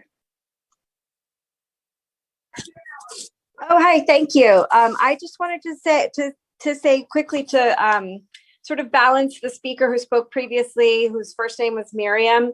I'm also a healthcare provider, a public health nurse practitioner, and I just wanted to say that there is a lot of discussion happening about asymptomatic testing in low-risk populations, which our children certainly are low-risk population. And when you add in vaccinated, at least some vaccinated middle school and high schoolers, we dramatically decrease the risk, and the downsides, including the risks of false positive testing that go up when you widely test an asymptomatic asymptomatic population, and then you have strict requirements of what happens after a false positive test that can't really be undone, can really cause a lot of learning loss. So I would just urge us not to jump to a conclusion that we need to be widespread testing in a low risk population, such as students. UCSF infectious disease expert Monica Gandhi has a great paper, including a editorial that's widely available to the lay population on this topic. And I just would encourage us to, we've made a lot of decisions that weren't based on full evidence. And I'd encourage us to slow down and take a deep breath and make sure that we are following the evidence on this topic. Thank you. Thank you. And that concludes our, clicking too many wrong buttons. That concludes our public comment period. So we will now move to item 12, our first staff report, item 12-1 on reopening schools. I'll turn it over to Superintendent Wells. As you know, we are scheduled to provide the community and the board a reopening update every board meeting. Tonight is no different. Leading that tonight and facilitating that would be our Assistant Superintendent, Marie Williams. And so I'm going to hand it over to her at this time. Good evening, Superintendent Wells, Board President Hinckley, Vice President Doss, Trustees and Community. Tonight, for our reopening update, we have 3 parts for you, sort of keeping in the spirit of Dr. Wells' theme around celebrations. We've invited our site principals this evening to come and share some highlights and maybe a challenge or two around our spring reopening, and then also give a little preview of year-end celebrations and activities. And so that's part 1. And then Act 2 will be a brief presentation by our Executive Director, Mrs. Ritchie, who will talk about ACC preschool and before and after school programs. And then Act 3 will be another brief update, providing some information for the board and community about our Superintendent's Fall Reopening Advisory Task Force. So at this time, I'm going to ask our principals who have joined us here on the panel to share their updates, and we're gonna have you go in order of first Ms. Reimuller from Cornell, and next Ms. Poole from Marin, and Principal G at Ocean View, then Ms. Brill, the principal at AMS, and then Mr. McNally, principal of the high school, is going to round us out. So go ahead, Ms. Reimuller. Good evening, everyone. Thank you so much for having me. And before I report on the what's going on at Cornell with our modified full day schedule, I do want to acknowledge our classified staff and thank you so much for passing that resolution. And you know, especially all of the facilities folks who moved furniture around in a flash, and also specifically to both our custodians and our office staff. And you may not realize, but in addition to doing all that office staff work and all of that cleaning, they also were instrumental in getting all those Chromebooks out and around, and they just are incredible in the tech department and troubleshooting and helping everyone. So I want to acknowledge that. We wouldn't have done it. We wouldn't have done remote learning without them. They were amazing. And I know that's true at all the sites. So thank you. In terms of what's going on at Cornell, we have about 450 students in person right now and 150 students approximately in remote learning. We have very active remote classrooms, and recently we've made a few transfers from remote to in-person, and about 7 students have transferred back to the classroom for a variety of reasons and been welcomed and placed, most back with their original teachers. Some have to move to a third teacher, which is challenging, but we weigh the options and the needs. And so that's been really successful. And we're in the process of doing our fast bridge testing right now. And this is the 3rd round of trimester 3. So everybody, remote and in person, are working on Chromebooks and getting their math and reading assessments done. And we're the first ones to our 5th grade are having their first week their week of puberty ed right now, and it'll be going to the rest of the sites. And we have a fabulous puberty ed instructor, Ivy Chen, who's been with us for over 20 years. And so that is another success. Over here at Cornell, finally, I wanted to just share about our promotion. We're going to have something called Homecoming, Cornell style, where the remote students will be joining their 5th grade classmates back on campus, and that'll be happening the last Wednesday of school, or they'll be invited to come.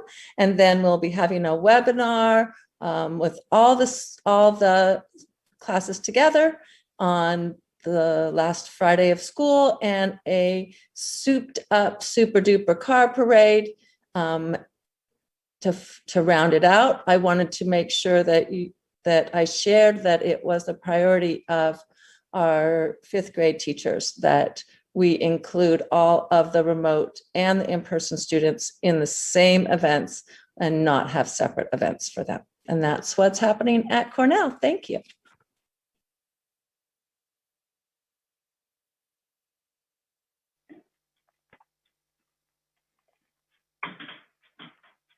Go ahead, Ms. Poole. I don't think you need an introduction. No worries. Good evening, board. Thank you for having us tonight. Pleasure to be here. A few bits that are happening at Marin with reopening. Lots going on. As Liz said, we're in the midst of our Fast Bridge assessment. That's going really well so far. We troubleshooted a bit the first week and things are going a bit better. And hats off to the tech department for all the work that they put in by delivering 100 Chromebooks to our site right before testing in order to make that happen. We are finalizing our purchases for the Diversify Our Narrative funds. I know all the elementary schools have had that on their list, and it's very exciting to see purchases at all grade levels. We're going through a bookstore in Richmond that we're really excited about supporting. So that's one piece that's happening there. Our PTA just finished our online auction and almost doubled their goal. So thanks to the entire community for that. And as Trustee Boyd mentioned earlier, our Marin Idea Committee is putting on a fabulous parent ed tomorrow night. Parenting with identity in mind promises to be a good one. And then last but certainly not least, in terms of what's going on at Marin, we are preparing for this move. We're moving sites this summer. Our school is being rebuilt. We were very excited about that, but we couldn't do it without Shannon Hicks, who's coordinating all of those pieces. There are a lot. She worked with the district maintenance and custodial staff on Saturday. Those guys all pitched in and moved our entire library to a container at the middle school. Huge job. And I had the pleasure of meeting with Trustee Davidson and some parents, Lisa Ferrier, Stephanie Regney, and Kristen Miller, about coordinating a repurposing recycling project. Our parents are picking up a lot of our stuff that we're looking to get rid of and finding ways to repurpose it and send it off to others who can use it. In terms of some of the challenges that we're facing at Marin with reopening, as has been mentioned, many of our staff got reallocated to teach remote classes or in-person classes, as was the case. So I want to give a giant shout out to these teachers who transitioned very quickly.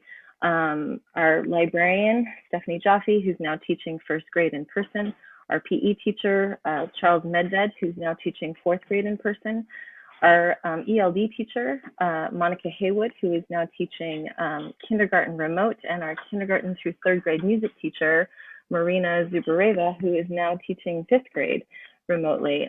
They've done a really fantastic job, so hats off to them. And in terms of our promotion planning, we're just like our schedule, that's modified in person. We're doing a modified in-person promotion with we're promoting our classes individually on campus. Remote students are invited to attend as well. If they're not able to attend, we'll be celebrating them, announcing that, and we'll be streaming the ceremony for students to be and families to be watching as well during the day. Once that's all finished, we'll be having a car parade that everyone is invited to, and we're in the process of collecting RSVPs so we know how to plan out the timing of all that. And then on one of our traditions at Marin is the loon toss, the last week of school, and fifth grade students will be invited to return on, all remote students will be invited to return on Thursday for that and join their in-person friends for our annual balloon toss. And I think that wraps it up for Marin. Thank you. Hi, good evening, board.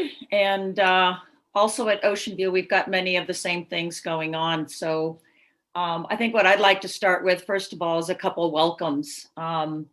We have Josette, who is helping us out at Ocean View Annex and doing a great job. I've gotten some wonderful response from teachers and students. She's adjusting really well from working with older students at the high school to our little ones over at the Annex. And nothing feels better than to be able to trust that you know that your campus is being taken care of when you're over at the other site, when you've got two sites being split or your school being split in half, such as that. So I really do appreciate Josette being there and glad to hear she's doing really well.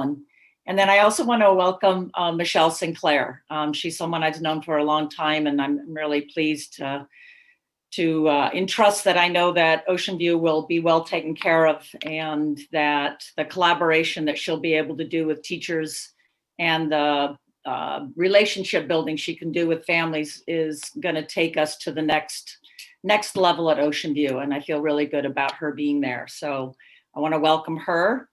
Couple of the same things that both Liz and Melissa have mentioned that I want to highlight is our fast bridge testing seems to be working really well and going very smoothly. Want to second the thanks to the tech department for getting that all ready and set up, allowing for a very smooth transition to this testing phase that we had to move into very quickly after reopening our schools. I also would like to mention, as Melissa did, the transition that many of our teachers had to make who were our prep teachers or specialists who had to move in a very quick manner into remote learning. And it's always great to be able to name names when you can. So I want to acknowledge Amanda Cohen moving from science to 4th grade, Michelle Millard-Naylord working with Sue Goose, splitting a 3rd grade remote class, Ray Peterson going from library to 2nd grade, and Renee Theriault going from PE to 5th grade. I want to also acknowledge that during the remote instruction, all of these teachers were stepping out above and beyond what they normally did and filling in gaps and doing supports in remote teaching. So they've been doing a lot of things outside of their regular instruction all year long. And this last phase of asking them to go back into the classroom and pick up a grade level that they were unfamiliar with is just another level of expertise that they've been able to add. And as Liz mentioned, our clerical staff in particular helping getting us ready to reopen, to be able to handle the intent to return forms so that we have a better understanding of our enrollment for next year. All of these folks, it's great to be able to acknowledge their contribution in keeping us moving and rolling and making it look as smooth as possible. Promotion at Ocean View has been a little tricky trying to figure out this year, given that we're on temporary housing and trying to figure out exactly how to make it happen. But our teachers reached out to families, wanted to get some input from our families, and overwhelmingly they want to have a in-person promotion, which we will be structuring out on the play area that we have at Ocean View East over at the high school. We'll be doing a similar program as they are at Marin, where we will highlight each class individually and schedule them apart far enough so that we can have each class come in, bringing their families in for that. And one of our traditions at Ocean View in the past had always involved the entire school. But this year, due to the circumstances with the pandemic, we want to be able to focus something special for our 5th grade. And we are going to have a eat on the field pizza day with separate locations for various classes out on Memorial Field and Memorial Park. So taking advantage of our location and being able to spread ourselves out, we'll get some help from our PTA and help make sure that our 5th grade have something that feels a little special for them. So that's an update for us at Ocean View. Oh, if I might add one more thing, I've got this week and next week where I'm taking grade levels on tour to the job site. And I want to thank both the construction company and our project managers for making sure that we have a safe opportunity to go and visit the classrooms and visit the school site. So that's what we're doing in the next couple of weeks. I think that means I'm up next. Thanks, Terry. So for Albany Middle School, we have about 550 students who are in-person learners and approximately 300 students who have decided to remain remote. We have 2 cohorts coming each day and doing half of their classes in person and then going home and having the other half of their classes from their homes. We have added in the last couple weeks, we've added a couple other pieces. So we now have an offering for all of our special ed students and all of our beginning EL students to be on campus all day for both cohorts, if they choose to, with some various options in the middle of the day for them to have some outdoor recreation or some support with their work. And then we also have mental health wellness groups that are happening. We have 2 per grade level run by our student success coordinator, wellness coordinator, Mr. C. And that's been going really well. I had a couple of students show me their finger paintings from part of their project today. So they were very excited about them. And so those are all pieces that are happening. I would say just overall, we're super excited and happy to see students on our campus. It feels really good to be around kids again, me personally, and also just hearing from teachers. And I, would just also add, kind of across the board, the whole simulcasting piece is challenging, both from the technology perspective of just trying to, have everything working and what happens if Wi-Fi goes down and kind of all of those pieces. But also just the perspective, I think our teachers all feel like that you do one thing if you're trying to meet the needs of kids at home. It's certain instructional strategies, certain technologically enhanced lessons, and you do something else if you're with students in front of you in terms of how you engage them. And our teachers, I think, have really stepped up and are doing a pretty phenomenal job of trying to make sure kids at home don't feel left out and kids in school aren't just sitting in front of their screens. But pretty across the board, I'm getting really clear feedback that the simulcasting is kind of what they expected it would be like, where they're not meeting the needs of the kids at home and they're not meeting the kids' needs in front of them. They're doing the best they can with both, and it is what it is for this year, but it's not feeling like a promising permanent solution. They don't, hoping to go into next year not doing this, because they, are really professional, amazing educators and really want to meet the needs of all of their students as effectively as they can. So that's kind of where we are in terms of that piece. But in general, just really excited to have kids in front of us. And then as far as the promotion piece goes, we have a plan on June 10th for our 8th grade promotion. We have students broken up into 3 different groups in order to reduce the amount of exposure and keep our gatherings to really small numbers, but also to make our 8th graders feel celebrated in their transition onto high school. And so we have a DJ that's going to be coming, and a mural wall painted behind them as a really beautiful backdrop. And we're going to make the event really fun for them. And we also are planning on having it live streamed, which I think is really important because we have a number of students and family members that will not be able to be there with us. And we don't want them to feel excluded. It feels really important to us that all of our students feel celebrated. So the live streaming is our way of trying to make sure that we can read their names and have them be included in our ceremony as we promote them onto high school. So that's our little update. Thank you.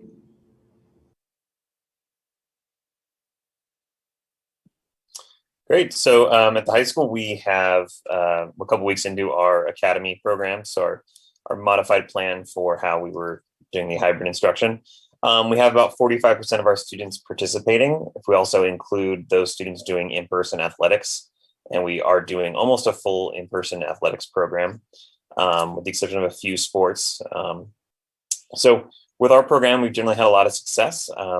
And we are, for the first time, really having a real focus on some social emotional learning and making connections on different levels. And it's really encouraging seeing the direction that a lot of teachers are going with their academy time, and really exploring lots of different aspects of working with students in the classroom, lots of fun projects going on, and a lot of really great relationships being built, and addressing a lot of those needs that have been sorely missed with the pandemic. For us, we are really looking forward to having some in-person commencement ceremonies and other celebrations. We are really excited that we're going to be doing prom in a few weeks. And we found a venue that is completely outside, and we are only allowing Albany High School students, Albany High School seniors to participate, and going to have some requirements around testing or vaccinations to try to make it as safe as possible. In addition, we are planning a in-person commencement ceremony, which we'll be doing on the football field on Cougar Field, and in order to allow us to have an outside venue and also allow us to have completely socially distanced. And we're also looking at having some of our club graduations, like BSU and Latinx students, also in an outside and socially distanced manner. In general, we as a school are also just really excited to be getting back to a fully in-person mode of school, and really welcoming all students back. Thank you. And I'll actually finish where we started, which was our preschool opening up back on November 9th. So we've been open now for a couple of months, and we currently have 4 of our preschool classrooms open. Of course, we're operating at the Jackson Street site, as you know. Our students are attending 7 hours a day, and we're very grateful for our classified food service staff. I'd like to thank Nikki Porter, for making sure that our students are served breakfast, lunch, and a snack every day. We currently have 56 students enrolled at the preschool. We have 10 of those students receiving remote instruction. And our school age before and after school program is currently operating at all 3 elementary school sites. We have a total enrollment there of 56 students because COVID-19 licensing restrictions only allow us to have 14 students in each classroom right now at a time with 2 adult supervisors. So this has restricted our enrollment to grades TK through 2nd grade. However, this program does operate from 7:30 in the morning till 6 in the evening. And I truly appreciate the entire staff, both at Albany Preschool and our school age program for their service. Like I mentioned, starting November 9th with in-person instruction. Thank you. Great, thank you. And so the next couple slides are going to provide some information about our Superintendent's Fall Reopening Advisory Task Force. I'd like to begin with this quote from Superintendent Dr. Wells. Albany Unified School District expects to open the 2021-2022 school year with fully in-person instruction. It is impossible to predict future conditions, but at this time, AUSD expects to return to classroom instruction for all grades. And so I think that we are all becoming more and more hopeful as the days pass that we will be able to return to a full 5 days per week schedule for all students beginning on August the 17th, 2021. However, it is impossible to predict future conditions. And so one of the purposes of reconvening Reopening Advisory Task Force is to make contingency plans with the hope that we don't have to implement those plans. And so the Fall Reopening Advisory Task Force, the purpose of that group is to share site and district planning regarding these plans and to receive input from stakeholders. Members of the committee include parents and teachers and clerical staff and site and district staff. One of the questions that was asked is how sort of the membership was formed. And so what we did was go back to our fall reopening advisory committees. If you will recall, there was a committee for elementary, there was a committee for middle school and a committee for high school. So we reached out to our principals and asked them to provide the names of those folks who had previously participated on the full reopening advisory committees. And in addition, we received some recommendations for invites. And so we pulled that group together. That group will meet 3 times. We met for the first time last week. We have a meeting scheduled for tomorrow, and we will meet again on the 19th. Again, the purpose of that group is to receive information that site and district is sort of having conversations at their level, and then sort of bring it to that group to have an opportunity to share information and to gather input. This group is advisory, as the name suggests, but we certainly do appreciate the many different perspectives that are represented on this committee and really appreciate these folks coming together. All of this work is leading to a presentation that will be made to the board on May the 25th. And that presentation, the purpose of that presentation is to present the plans that come out of site planning and also the advisory committee input in the very unlikely, hopefully unlikely event that we have to implement any plans in addition to our full reopening. So you'll see here that on April the 6th, if you will recall, we shared with the governing board and community some of the possible scenarios that might be in place. And so, having discussions around things like, what if we still have to wear face coverings? What about if there are still requirements around sort of the different pieces that are in place as mitigation strategies now? And I think that we expect some of that to be in place. So just, making ourselves ready to sort of re-implement in the fall. And then a conversation about distancing. So what will we do if there still is a requirement around distancing? So this is a conversation we're actually going to have pretty specifically tomorrow in our committee. And so here we're thinking about things like at the elementary in particular, lunch and recess. What will that look like? Thinking about sort of passing, thinking about bathroom usage, thinking about how kids enter and exit campus and at what times. So that's a conversation we'll take up tomorrow. This other piece around stable groups, which again is the idea that it's a group with fixed membership that stays together throughout the day. What happens if there continues to be some need for stable groups? What will that look like? how will we prepare for that in our different site contexts. And then a conversation that we had last week was around sort of what if we need to still have a remote option. And so for any of the board and or community that sort of, are tuned into local newspapers or get EdSource or FICMAT, this is quite a hot topic, right? And so it's not yet known if we will be required to and or allowed to have a 100% remote option. We know that there are some of our neighboring districts are sort of seizing on the opportunity to make preparations to provide programs, but we don't know yet sort of what the requirements will be. And so just thinking through sort of what our ability is to be able to offer a 100% remote option. Certainly if it's required, we would put those plans together. But so this is a conversation that we had last week and we'll continue to sort of puzzle through. And then finally, just thinking about, how we sort of prepare ourselves if we have to pivot back to remote in case of a full outbreak. And so again, just sort of laying these scenarios out, sort of based on our past experience, but recognizing that there might be other pieces, right, that sort of might come into play that we don't know yet. But we're doing our best, I think, to try to think ahead so that we can, in fact, on August the 17th, reopen our schools fully for all students 5 days a week for sort of as close to a pre-pandemic schedule as possible, but then thinking about these other pieces that might need to be layered on. So I think that's all I want to share about that. And I don't think there's another slide. So if there are any other questions at this time, our principals are here and can answer any questions, or I can answer any questions that you might have at this time. Thank you. Thank you so much. Excuse me. There was a lot of great information, and I really appreciate hearing about the things that are going well and the things that have been challenges and what we can learn for next year. So board, are there any questions or comments?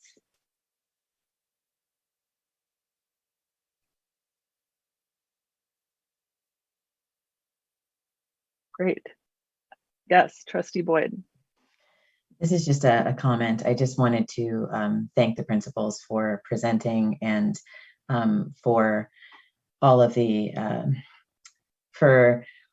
effort that's being made to pivot as necessary. All of the great efforts of teachers who were moved into different modes of teaching in order to make the plans work, and all of the energy that's going into salvaging some of the end of the year traditions. I had a 5th grader last year who was so sad to miss the balloon and the balloon toss and the hot dogs. And she was explaining to me in great detail, these things that they had been looking forward to for all these years, some things that I didn't even realize were so present in their minds, and what it meant to them to not be able to do those things. And then of course, as you get older and you have these really large milestones and talking about prom for the high school and those sort of things. So I just want to applaud all of the work that's going into figuring out ways to reimagine these really important events, and particularly want to show gratitude to Principal Brill and the teachers and staff at the middle school, understanding that although there's challenges in all of these different things, the specific need to teach to students who are at home and who are also in person at the same time is something that's specifically happening at the middle school. I can't imagine what goes into that, but I know that a great deal goes into it and that it is challenging in a particular way. And so I just want to acknowledge that, the great effort that's going into making that happen. As a parent of a 6th grader, I know that she appreciates being able to have the in-person time that she is able to have. And I know that it's making a difference in children's lives who are able and wanted to be on campus for those hours. But I also want to acknowledge the great difficulty that's going into making that happen, and having flexibility to, for instance, to permit certain students to be there for more hours as something that we had discussed and hoped would be possible. And it's really wonderful to see that the sort of flexibility and ingenuity that was required to make that happen is happening. And so really just want to say thank you to everyone for all of the efforts that are going into making this as good of an experience as possible for all of our students. Principal Reimuller. Thank you so much. While everyone was talking, I really thought about and would really like to add that the special ed teams at Cornell, and I'm sure at the other sites too, have done an amazing job of serving both the in-person and the remote students and coordinating those schedules and getting the para-educators into the different classrooms at the different times. And sometimes the para-educator is in with the student in person, and sometimes the para-educator is Zooming so that they can be in a remote class and serving the IEP needs and the intervention needs. It is quite an amazing puzzle and schedule, and all our special ed teachers have done a great job of coordinating that with the help of the program specialists. And I just wanted to acknowledge that as well. Thank you. Vice President Doss. I had a couple of questions and a couple of comments. I'll start with my comments, which are, I'm really excited to hear about prom is happening. I've mentioned on more than one occasion that students not being in person, they miss out on the things that might not necessarily be in the classroom, but the little things that we might not think about, like, meeting that close friend and that you have from high school until you get older, and and prom is one of those things. So I'm glad that that's happening, and all of the different things that go into making that happen. I'm sure it's complex and detailed, and so it's really exciting to hear that that's happening. I had the other comment, which is I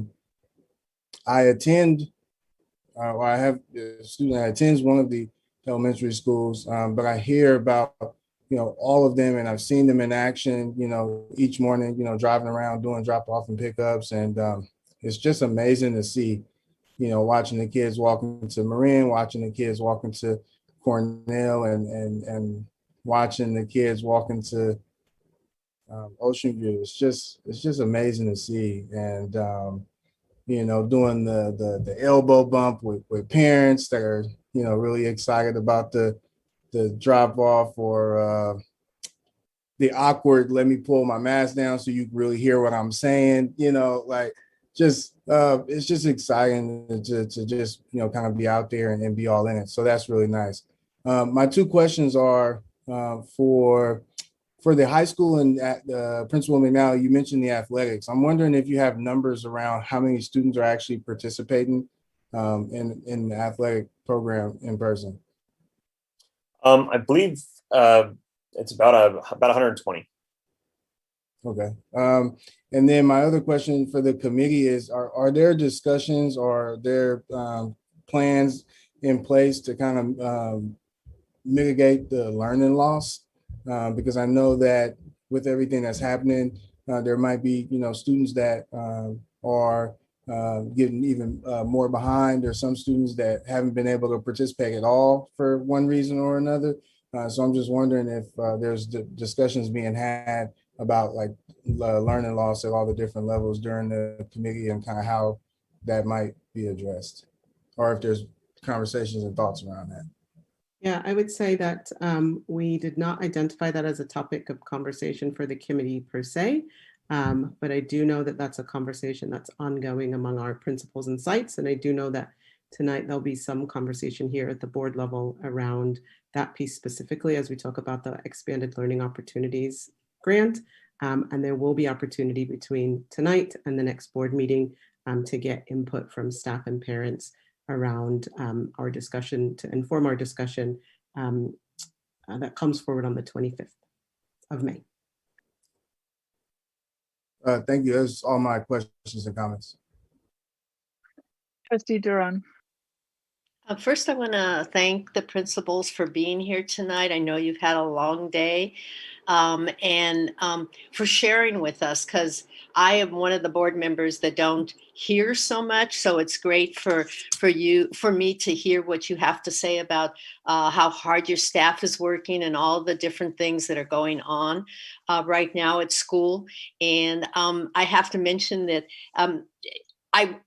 I was talking to one of you today, and we had a laugh because we said if we didn't laugh, we were going to cry, right? Because you guys are just working so hard, and it's so stressful, and you can almost see the end of the road, sort of, because I mean, there's always transitions, right? But one big one is coming up, and I just wanted to take this time to acknowledge you.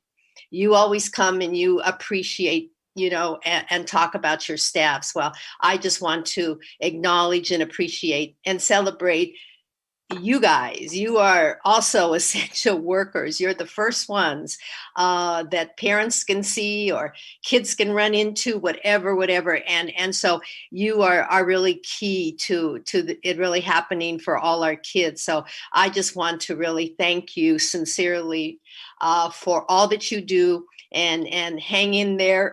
It's and knowing that if we all work together, it just makes life easier for everybody. So once again, thank you. Trustee Davidson. I'll just echo all of the appreciations. Thank you for taking time to share that with us. It's really wonderful to know a little bit more about each of the sites. We tend to kind of have our sites that we focus on because we have whatever connections with those, but it's really wonderful to just keep hearing from it in this format so that we can just know all about our school community. I also really appreciate that we can kind of see what's working and what's not working, and that you all took the time to talk to your staff about that and really figure out what elements the board should look at moving forward for keeping or for rethinking. I think that's a really great way for us to keep this conversation going as we move into the fall. Thank you. I'm looking for any public comment on this item, but I'm not seeing any. I will echo the thanks, and I will show my gratitude by not saying any more and allowing you all. Actually, there is now a public comment. So I will take that, and then we will, with gratitude, move on to our next item. Yolanka Nickerman. Hi, everyone. I just wanted to thank you for all the hard work everyone's been doing and listening to all the amazing updates from all the schools. I just wanted to say how excited I am for all of the comments and discussion about the fall. My 3 kids who will be at Marin School next year are looking forward to 100% full-time in-person reopening.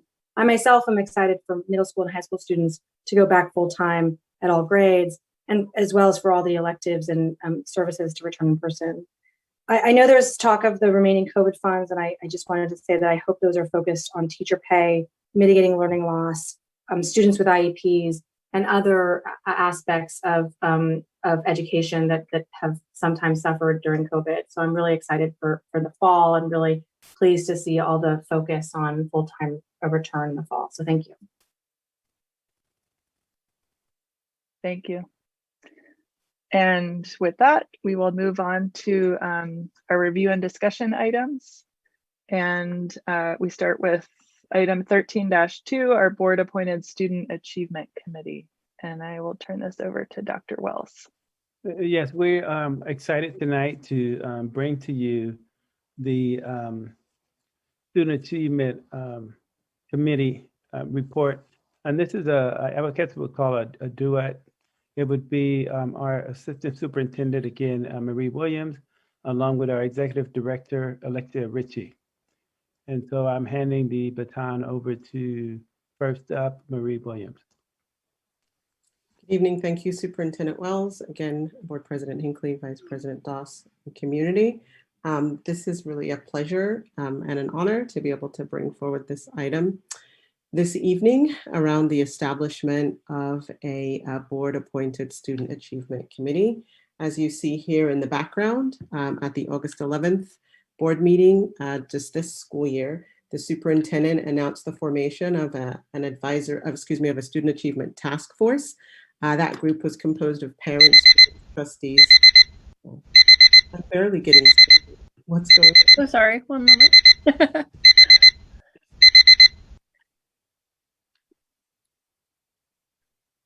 Okay, announced the establishment of a student achievement task force composed of parents, students, trustees, and staff who met several times in the fall and then brought forward some very clear recommendations in the spring of 2021.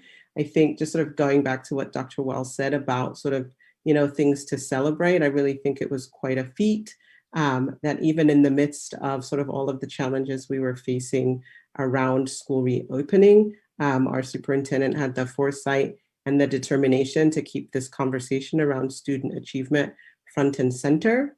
And so here in March of 2021, the committee brought forward these recommendations, the first of which was to transition from a task force to a board-appointed student achievement committee.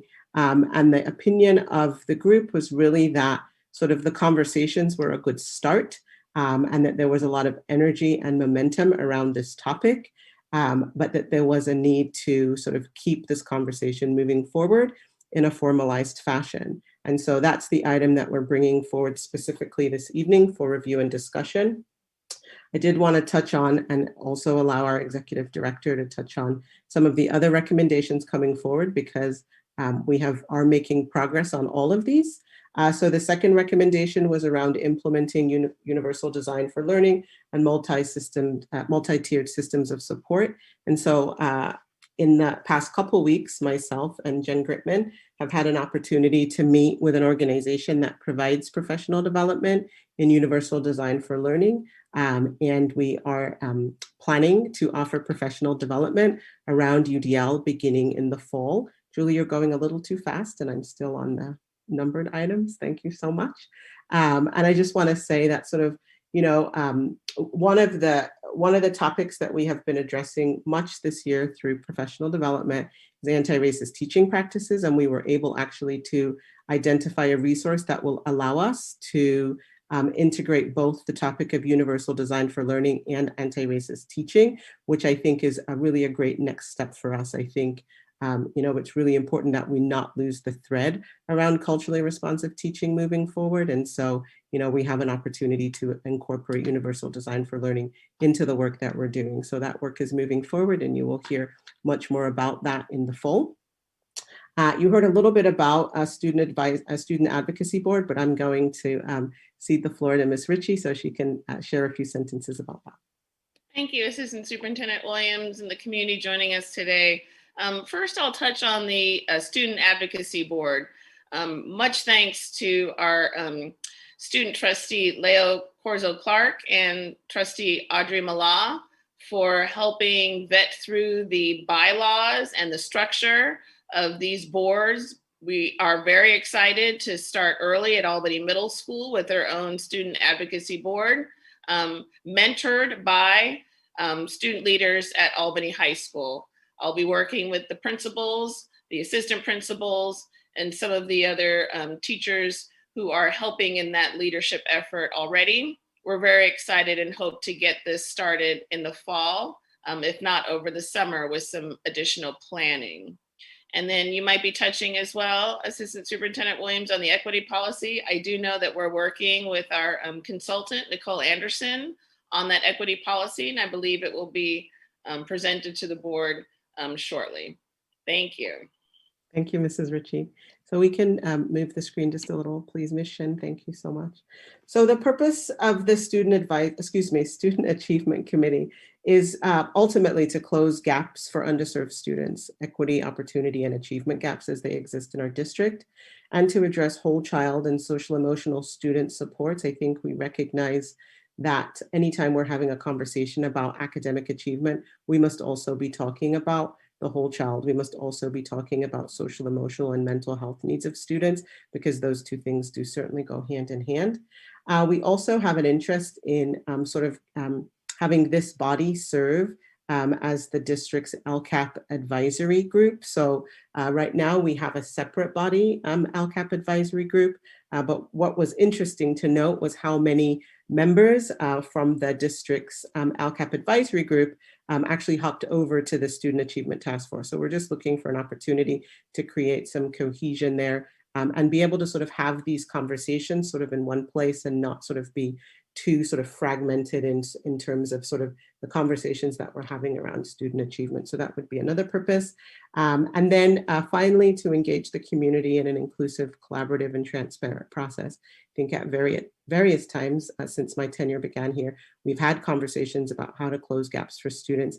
And I think the establishment of a formal body will really keep that conversation centered, will really keep that conversation foregrounded, and will really allow us to make movement and sort of then also have the kind of accountability that I think our students and our community and our board, quite frankly, are looking for around this topic.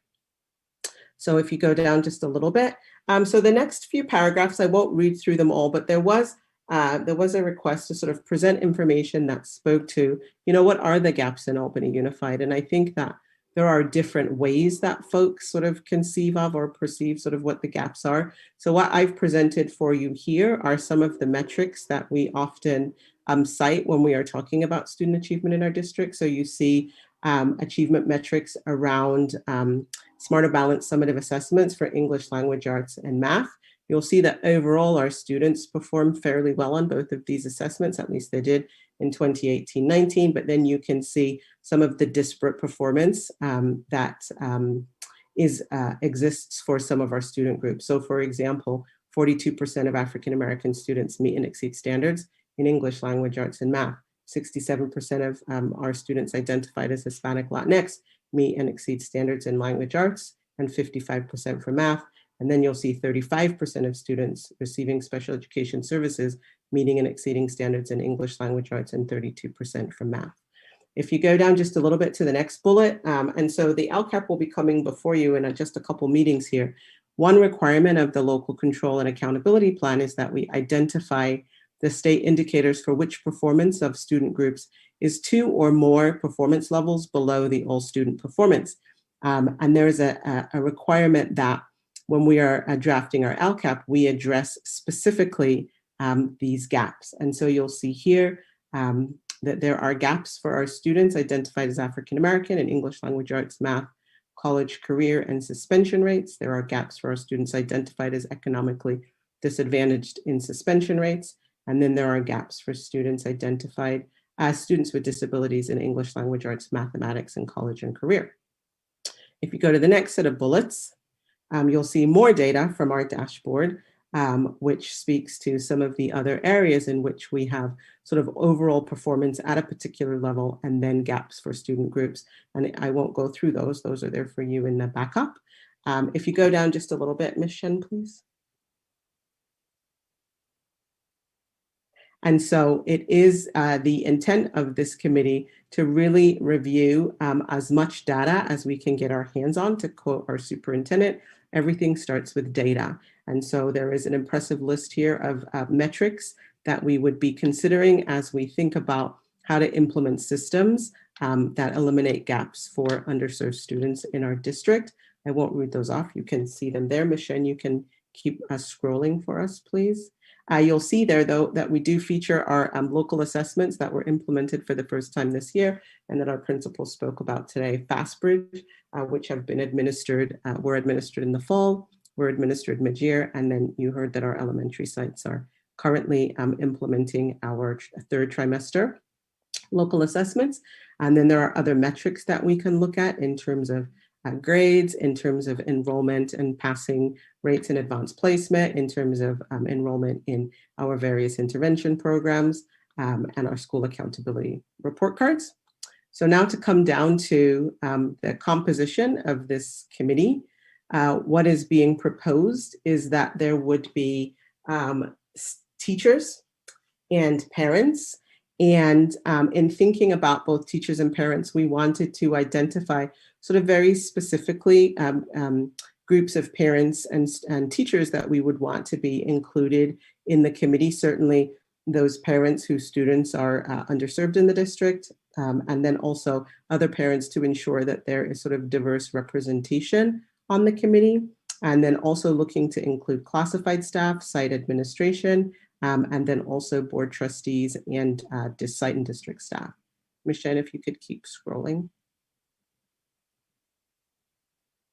And so then members would serve for a 2-year term, and this is sort of consistent with some of the other committees that are existing in our district, such as the Budget Advisory Committee, such as the Board Policy Committee, where we ask folks to make a commitment for at least a couple of years. The idea is that meetings would be held monthly, and we do encourage the folks who served as members on the full task force to apply as permanent standing members. In terms of process tonight, this item is coming before you actually as a review and discussion item, so my details are a little off here. Notwithstanding the dates, which obviously are incorrect, at the time of the approval of this student achievement committee, we would post a MADIAC notice that would go out throughout our community, would be posted for a couple of weeks, and then solicit applications. And then we would gather that information, and then the board, being that this is a board appointed committee, would select the applicants to serve on the committee. So that's all the information that we have for you tonight. Again, this is actually a review and discussion item. It was originally a review and action item, which is why you see the dates. But at this time, if there are any questions or requests for clarification, happy to try to answer any questions that you have. Thank you.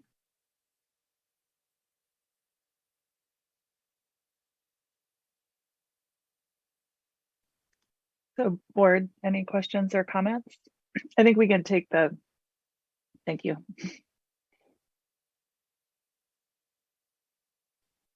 Yeah, Vice President Doss.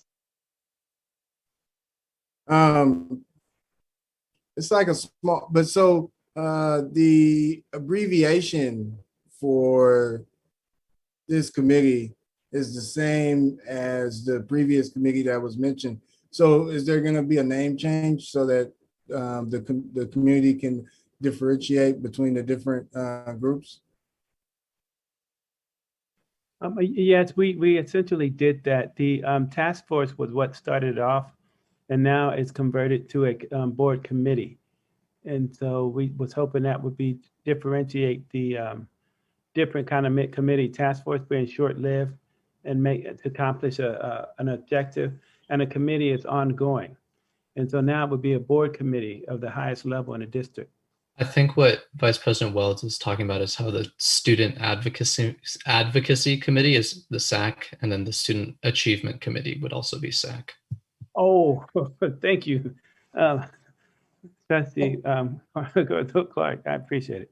So maybe, given that this is a board-appointed committee, we might refer to it as the BSAC. I'm not sure if you had an idea, Vice President Doss, but I also think, right, that it has been our practice in the past not to sort of use acronyms, and so maybe we could just refer to it as the Student Achievement Committee. But if you have ideas, I'm certain that we would entertain them.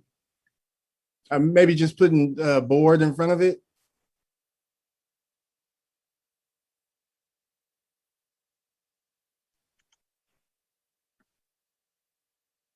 That's all I got. Everything else sounds great, and I'm excited to continue the work. Yeah, Trustee Duran.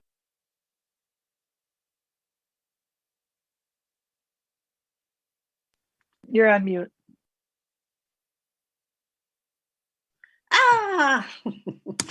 Anyway, sorry. 3 things. Assistant Superintendent Williams, would you be able to talk about how LCAP differs from this committee? What are any things that that are going to be subsumed? I mean, I know a lot's going to be subsumed, but in terms of what's the difference and what would LCAP might be losing by coming under this committee? Yeah, I would say actually it would be very advantageous to create a structure for folks that are engaged in the work of giving input on LCAP to be meeting throughout the year. So our current structure for LCAP Advisory Committee is that We typically sort of start meeting in January and then we dissolve around May time, depending on sort of the other activities that are happening in the springtime. Sometimes those meetings have not convened until as late as March. I think it would be really advantageous for us to be thinking about academics district-wide, sort of in the context of our strategic sort of LCAP plan, beginning in the fall, beginning in September. I think that would give us a really great head start into those conversations. And so I actually don't think that we would be losing anything by having the current LCAP advisory committee sort of come under the umbrella of this student achievement committee, board student achievement committee. The other thing I would maybe say, and this is selfishly, I would be participating on both committees. And so that would sort of create a reduction in meetings for some people, which I think, sort of at this springtime, it starts to get sort of rather busy. And so I think for those who are participating on both, because I would imagine that folks who right now are participating on both would, want to continue to be involved in those conversations, would maybe sort of appreciate just sort of the streamlining of the conversation. But ultimately, I really think just being able to sort of carry a conversation year round rather than sort of, pick up in the spring and then drop off and then not come back until a year later. One of the pieces, and this is the final thing I'll say, one of the pieces of the LCAP process that sort of got a little sideways just with school closures, but will be coming back, is this sort of annual update process. And so, if we were able to begin these conversations in the fall, we could first tackle sort of the annual update process and be able to really communicate out sort of the progress that we had made sort of the year prior, and really sort of use that data to then inform our spring revision and development process. So I really think actually there are great benefits to having this committee take on the work of the current LCAP advisory committee. Okay, I just, it sort of raised a red flag right now as you were talking in terms of that the dog doesn't wag the tail or vice versa, that there are certain requirements that the LCAP has, and I would hate to see if the BSAC committee is working on something really moving along, and then the committee has to pivot because there are certain requirements of LCAP. So that is a concern I have, and maybe you could just think about it further in terms of, and yeah, I'll just say that the requirement for LCAP development is that there be a parent advisory committee, not sort of the requirement, and that the committee sort of be made up of, representatives of sort of, the diversity reflected in the committee, and certainly of the students, right, identified as unduplicated pupils. And so we would, in the formation of the group, ensure that those parents were included in the committee, but there wouldn't be any other requirements besides that we should have a parent advisory committee. Okay, and two other things.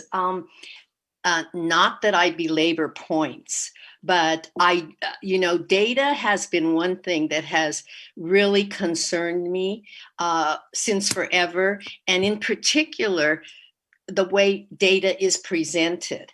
I sometimes feel that there are certain foci in terms of how it's presented, but it leaves off other points that are important. Like one I've always highlighted is looking at actual student count, because while, and I know you know what I'm talking about because I've repeated it over and over again. So as you had mentioned about achievement metrics and how gaps are perceived, I think that's a really key point that has to be looked at very carefully. And I'll give a specific example, which is my number 3 point, which has to do with local assessment that you mentioned, which is the Fast Bridge assessment. We were all at a meeting on March 30th and had the assessment data presented to us.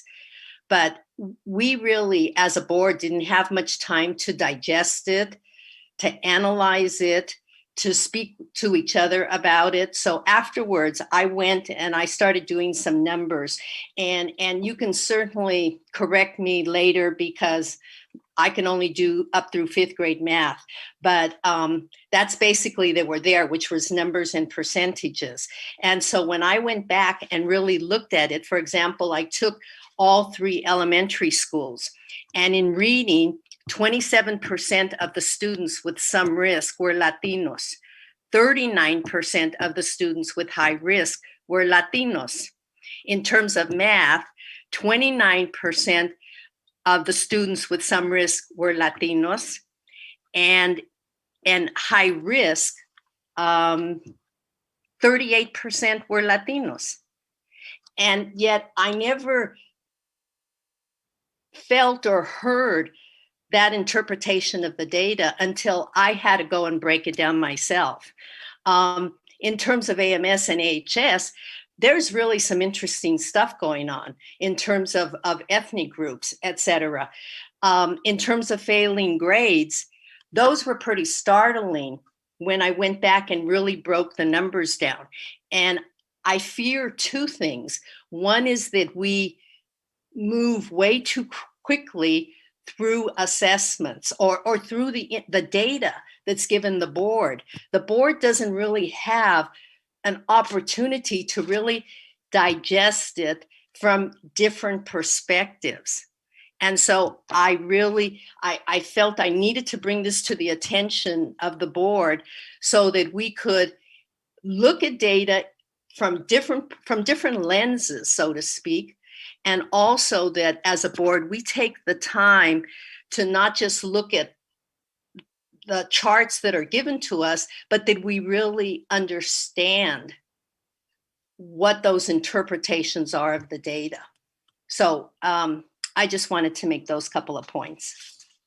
And if I could just respond really quickly, I would just say that to your point about identifying percentages of students at some risk or high risk who were identified as Latinx, this I think is really important that we provide sort of N sizes, right? Because if you're talking about 100 children or you're talking about 3 children, those percentages sort of carry a different meaning. And so one of the things that we did when we were preparing, and you participated in this conversation, when we were preparing data to be shared around LCAP metrics, was we did include sort of the N sizes so that we sort of have an understanding proportionally of sort of what those percentages mean. And I would just think that 2 things moving forward, as this committee is forming, right, it could come to make some common agreements about how it wants to review and sort of have the data presented, and that sort of that data presentation sort of be consistent, and that data presentation really sort of represent that which it is that we want to highlight and center in our conversations. And then the second thing that I would say is, to your point, and I agree, right, that we often don't have enough time to sort of really sort of sit with the data, that a benefit of this group is that, there would be eyes on throughout the year, and that I think that would sort of lend itself to more opportunities for coming back to the board, given that it's a board appointed committee, to be sharing sort of what is being gleaned throughout the course of the year, so that we're not on a March 30th trying to, cram 51 slides of data sort of down the throat of the board and the community with sort of not enough time for digestion, as you call it, and conversation. So I think I would just say those things in agreement with your comments, Trustee Duran. And just so I clarify, because is that basically if it was 39% were Latinos, it was 39% of those students that were at risk or high risk.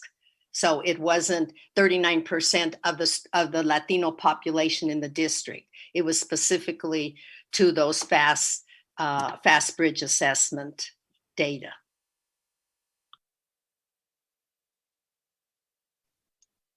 Trustee Corzo Clark, your hand was up earlier, right? Oh, I was going to ask a question just about like the application, about whether there was or just like on the PDF, it says qualifications and experience and then continued on attached sheet. Is that like if they want to write more, they attach an additional sheet, or is there like an extra component? No, that's just if they have more to say. Okay, cool. I just wanted to clarify that. Thank you. I have a comment about the purpose of the committee, and this has to come back to us anyway as an action item. So I'll just put it out there, and then maybe whoever's sort of developing this in between can decide whether to incorporate it. But so it's the first bullet under purpose is to close achievement gaps for underserved students, which seems not really something a committee can do, right? I mean, it's not the committee's responsibility to close those gaps. And I understand that's sort of the aspirational purpose, but I think it would help me to have some clarity about what exactly is the role of this committee going to be in the overall, system of the district. And, there's one clear role, which is that third bullet, serving as the advisory board for the LCAP. But one thing that has helped us in the budget advisory committee is to get very concrete about what is this committee's role, what does it do, what is its sort of, how will we know if the committee is doing what we wanted it to do? And we talked a lot about, is this a committee that makes recommendations? Is this a committee that advises the board, or do they advise the superintendent?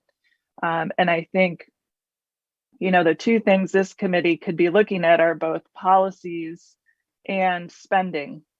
And then possibly also issues like, how is our curriculum structured? I don't know what you call that, sort of operational issues.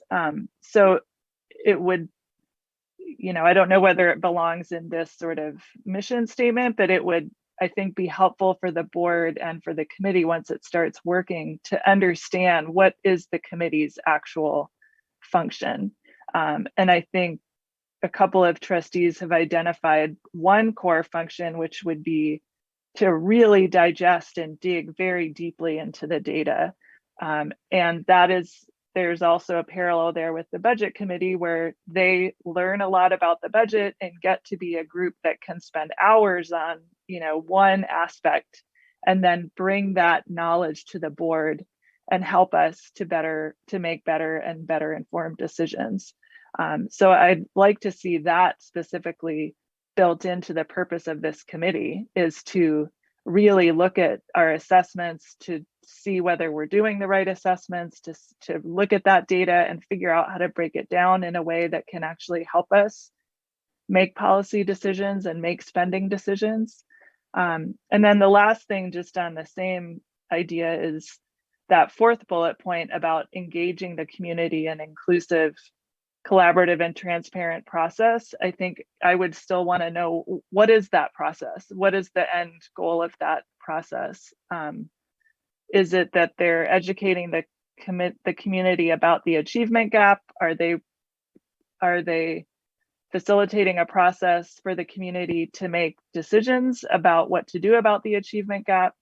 I think just some real clarity, so that the committee understands what they're going to be doing, and then we can really understand a year from now whether we set it up in the right way and task them with the right focus.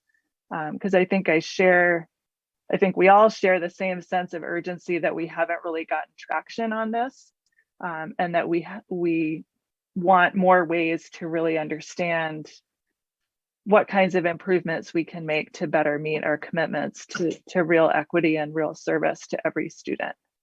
So that's just my sort of comments, partly based on, taking one committee that was really struggling to find its purpose and to interact with the board and be useful. And so I just, maybe that can help inform this committee.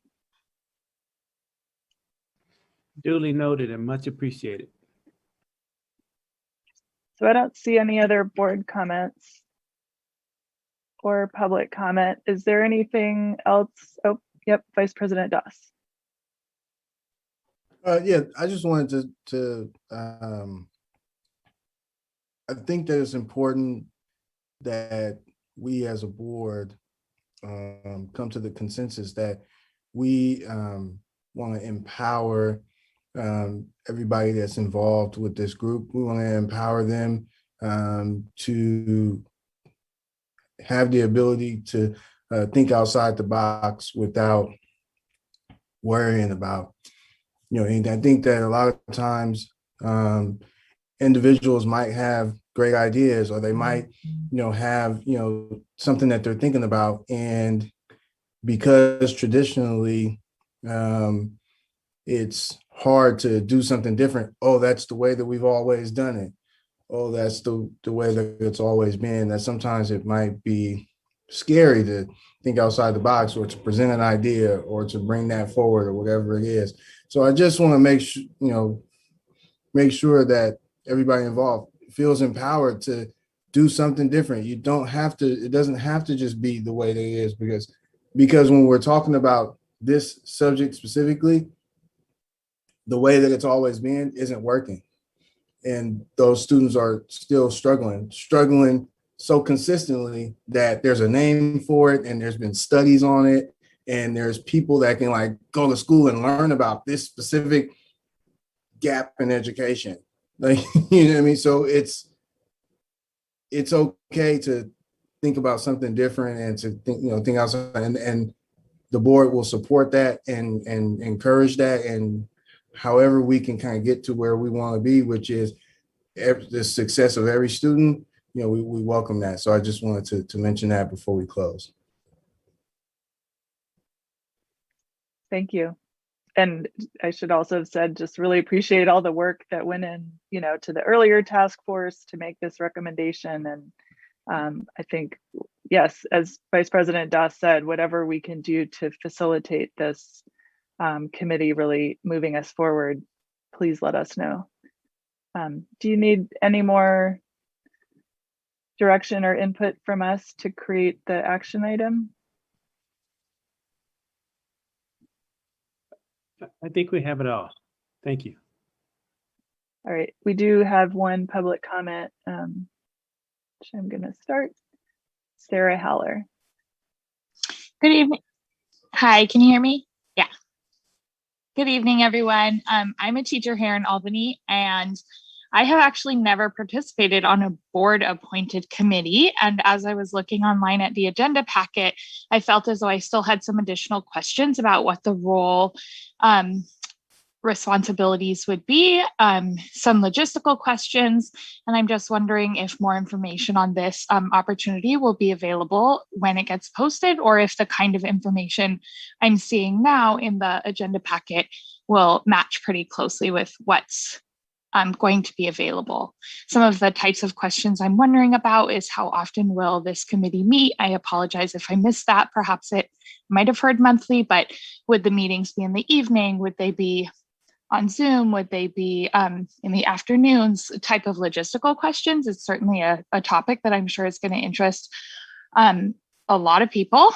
And I hope that you're going to be able to consider applications, even from those that haven't served on other committees like the LCAP or the Student Achievement Task Force previously, and a couple of other questions. So just wanted to call in and ask that. I don't know if you're allowed to respond now, but yeah, thank you. Thank you. Respond? Yes.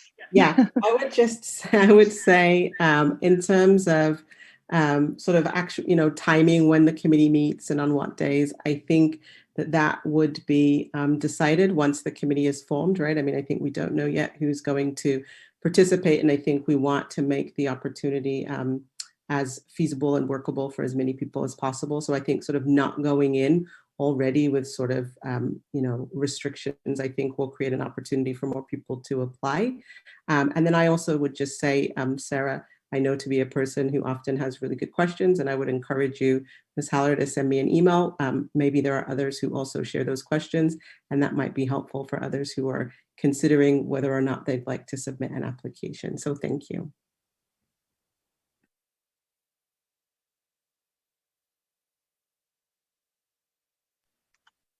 Great, thank you. I see Sarah's hand up again, but I don't know if that's from before. Nope. it was from before. All right, so we are done with public comment, and we will see this item come back to us in the future. I don't remember when it's scheduled for. Thanks very much. And we will now move on to our second review and discussion item 13-2, the COVID-19 relief funding. So I'll turn it over to Ms. Kim. Good evening, Board, Superintendent Wells, and a community. So this purpose of this item is for the board to review and discuss our one-time COVID-19 relief funding. So I'll turn it over to Dr. Wells for the first 2 slides. Yeah, thank you so much. As you all know, we received some unanticipated, much appreciated COVID relief funds. And they, for the most part, come with strings, meaning requirements ranging from health and safety as it relates to getting our kids back in the classroom in a safe, healthy environment, and making sure that we have all the items that are needed to do that. And so almost on an emergency basis. So we went ahead and took the liberty to do that so that we can open schools sooner rather than later. But really quickly, some of the COVID relief funds is spelled out, and it's before you right now. AUSD received COVID relief funds from a number of different sources. Each source has its own allowable uses, timelines for spending, and regulations regarding spending authority. This funding is provided as emergency relief in general. The district has the responsibility to address these urgent needs immediately, and we did, and has adhered to legal obligations regarding delivery of instruction, reopening requirements, and the mission of the district. So all that was aligned. However, the expanded learning opportunity grant, also known as the ELO, requires board input and board approval. Input is sought tonight on this item. Next slide. So some of the funds that we received are listed here, and I'm not going to walk you through all of them, but take a moment for you to peruse them. Next slide.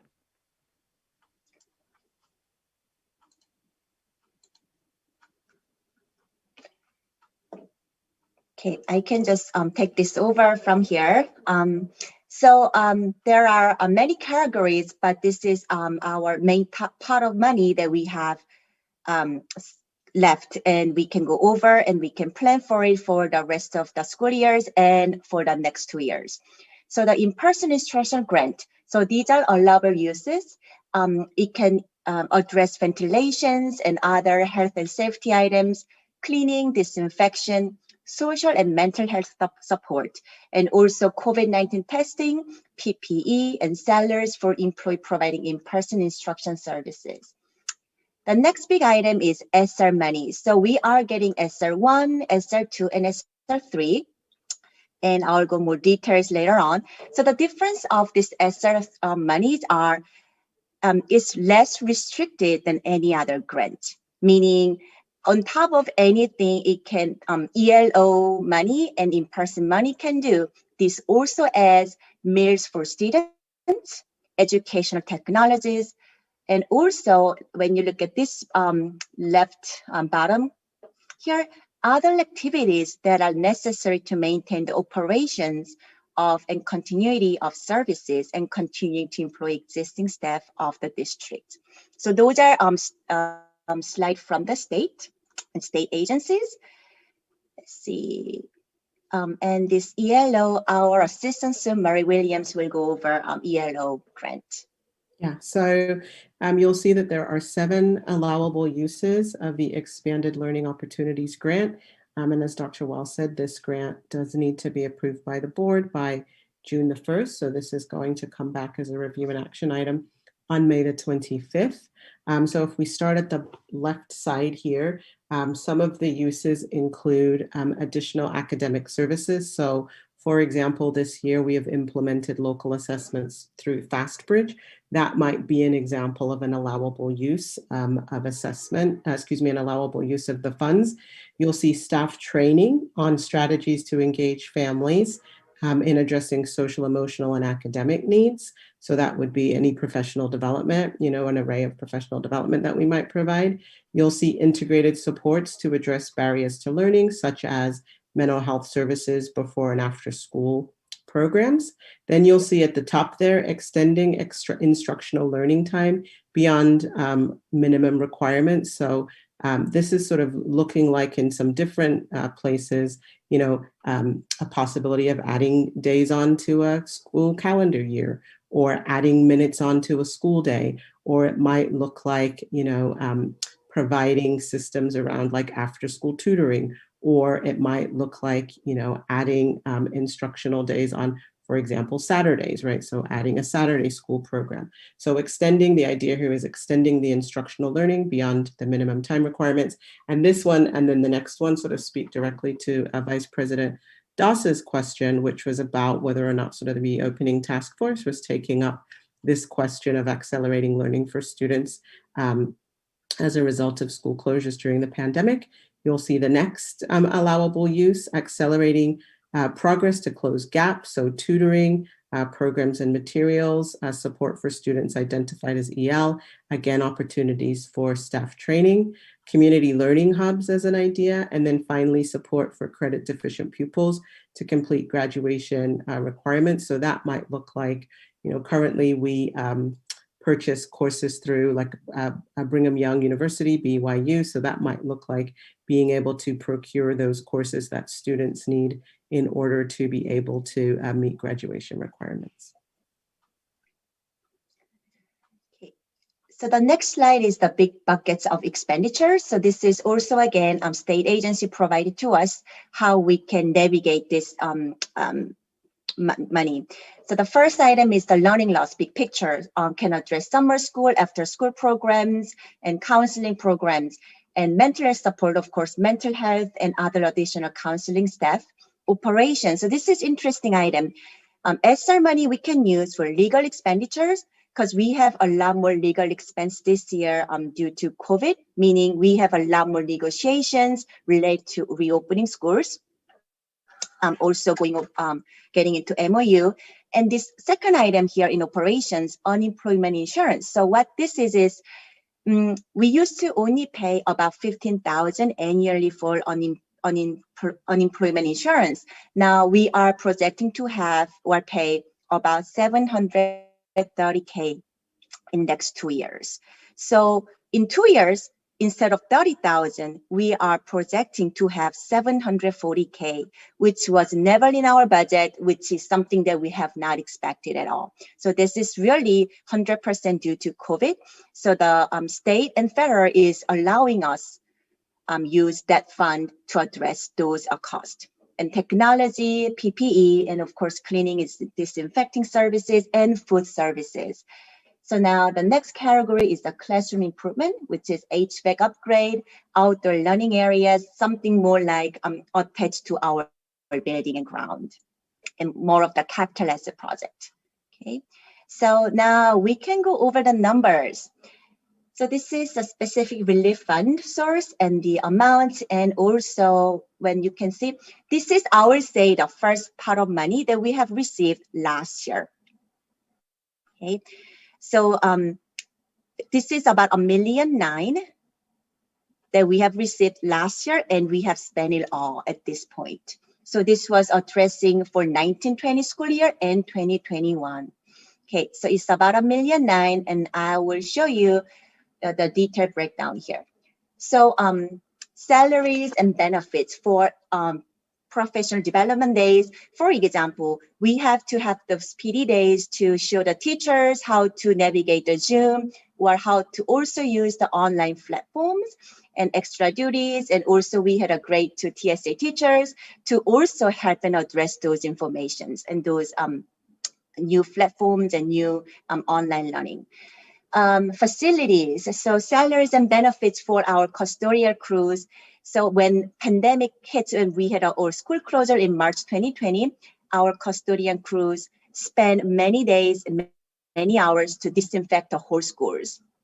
And we, of course, we purchase PPE, HVAC, air scrubbers, ventilations, dust dividers, or fans, any other PPE, facility-related items. And technology is the third row, hotspots, Chromebooks, outdoor wireless, and Zoom license. The distance learning materials, of course, online subscription, learning platforms, digital textbook, and doc cans.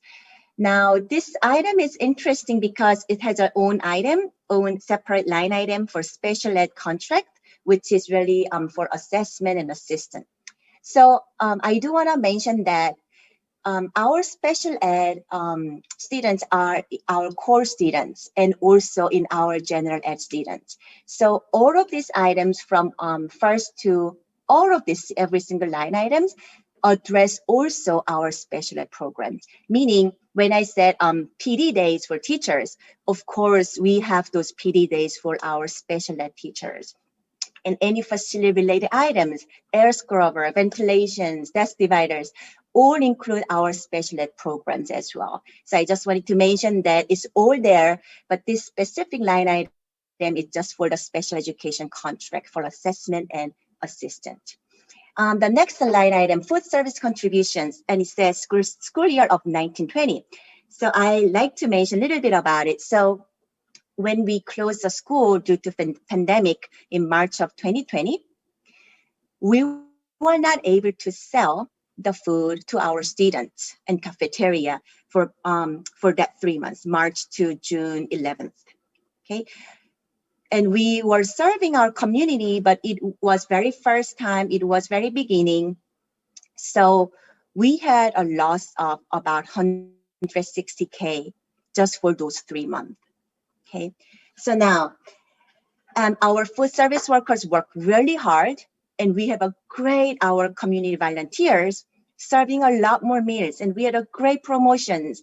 So now in 2021, we are not anticipating any loss in food service programs. So in April of 2020, we serve about 380 meals a day. And now April 2021, we have 1,900 meals a day. I mean, I will have to say this is such a great success for our community and for our for the district because of all the help we are also getting for the volunteers of packing food. I mean, this not contributing food service for 2021 can really go to other educational items and services. Okay, the consultant. So this is epidemiologist. So that was what it was spent or encumbered. So the word I use encumbered here is, for example, there are some invoices outstanding, meaning, let's see, the special education contract that is for up to June 30th. That means I haven't paid for services for May and June. So it didn't really happen as an expenditure, but it's encumbered in our contract and in accounting system. Okay. So now the second part of the money. So this is about 5.1 million. So earlier it was about 1.9, and now this is about 5.1 million. The SR3 money at the end, this column, is something that the state hasn't give us the exact number. It's fairly new. So we are estimating it will be about 1.3 million, but it's not 100% determined yet. So in-person instructional grant, we have about $1 million, and I will go a little more details about this later on. And the SR money also, I will cover that in a later slide. And now our assistant, Mary Williams, can go over these two yellow highlighted ELO grant. Great, thank you. So again, back to the, if you would flip back just a little, thank you, Ms. Kim. So again, just to speak to the expanded learning opportunities grants, the total is about 2.2 million. There is a requirement per statute that at least 10% of that be expended on paraprofessionals. So that's why you see that amount broken out from the total. And if you go to the next slide, you see again the color-coded yellow. And so I'm going to speak about some of these items that we are proposing would be funded through the ELO grant, and I believe our Chief Human Resources Officer, Ms. Gonzalez, will speak about some of these also. So the first line item that you see here is around summer school. Just a little bit ago, I don't remember the exact date, we did come to the board with a report on our proposed summer school programming. And so we are, unlike in previous years, planning a fairly expanded program to include students in grades TK through 12. Our summer school principal, Ms. Lau Syme, sent out invitations and is beginning to receive already RSVPs in TK through 12. So we're really excited to be able to offer this program to our students. You'll see here that we would plan to expend these funds on a summer school program, both in 2021, so that's this summer, and then also next summer, which is 2022. As you can see, just a little bit the previous slide, these ELO funds can be expended through August of 2022. So our goal would be to offer expanded summer learning opportunities for students both this year and next year. The next line item is extended learning. And so here we are thinking about, again, sort of the idea of being able to provide, add additional instructional minutes, whether that be on a Saturday and or after school. One of the, as I'm also sort of in process of developing our local control and accountability plan, one of the things that we noticed is that because the percentage of our unduplicated pupils is decreasing, so are the available funds. And we used to be able to allocate funds specifically to our elementary schools for providing math intervention support for students who did not meet and exceed standards on a Smarter Balanced summative assessment. And because of the decrease in funding through supplemental funds, don't have those funds available to provide to our sites. And so this extended learning allocation would provide us an opportunity to be able to continue to support specifically math intervention at our elementary sites, as we have previously done in our LCAP. This number was based on sort of a projection of if we offered Saturday school X number of days for X number of hours and hired X number of teachers. And again, if we offered after school tutoring for 2 hours, 5 days a week at X number of teachers, we would arrive at this amount. So that's coming forward as a proposal, but obviously we certainly want your input and the input of our community. We do know that our sites have been offering tutoring in some various forms and want to be able to continue to provide that offering for students as we return to full in-person instruction. The last one I'm going to speak about, I'm going to skip down in really sort of building our competency around using educational technology to support learning in the classroom in a meaningful way. And a part of that was then also acquiring sort of online subscriptions and tools to be able to implement those programs. And so we do have a desire moving forward not to sort of lose some of those pieces that teachers have told us were really beneficial. We actually right now have a survey out to all of our staff asking about the particular tools that were purchased and seeking input so that we know which ones to sort of move forward with. And then I'll say in the area of PD, we talked about this just a little bit ago in the prior item around the Student Achievement Committee. We talked about universal design for learning and multi-tiered systems of support. And I think as we're coming out of this period of school closure, these professional development workshops are really very sort of important for our staffs to support our transition back to in-person learning. And so those are some of the thoughts that we would have around how we would expend those instructional materials and supplies dollars. And in addition, we know that we'll need some materials and supplies for summer school. So those are some of the things that we're thinking about in terms of expenditures in those different categories. And now I'll hand off to Ms. Gonzalez. Thank you. I'll speak to the other line items that are listed here, starting with paraeducators. So the Expanded Learning Opportunity Grant, one requirement that's built into that language is that there be a 10% set aside for paraeducator support. And that's it, right? It's not so specific. And so this $220 thousand is budgeted for additional para support, of which we have not yet identified. But one way, just as an example of how we might spend it, is, for instance, if we were thinking about providing after-school tutoring or Saturday tutoring, as Ms. Williams described, if we were to offer those services to students with IEPs who also have para support written into their IEPs, we would be required to provide that support. And this is one way that we could spend these monies here, is to provide para support to those after-school programs, as an example.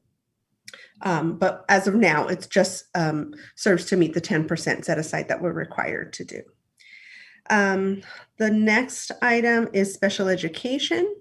So this consists primarily, the bulk of this is for extended school year, which we also call ESY. And each year we do, as a requirement, as a mandate, provide 20 days of extended school year to our students with moderate to severe disabilities.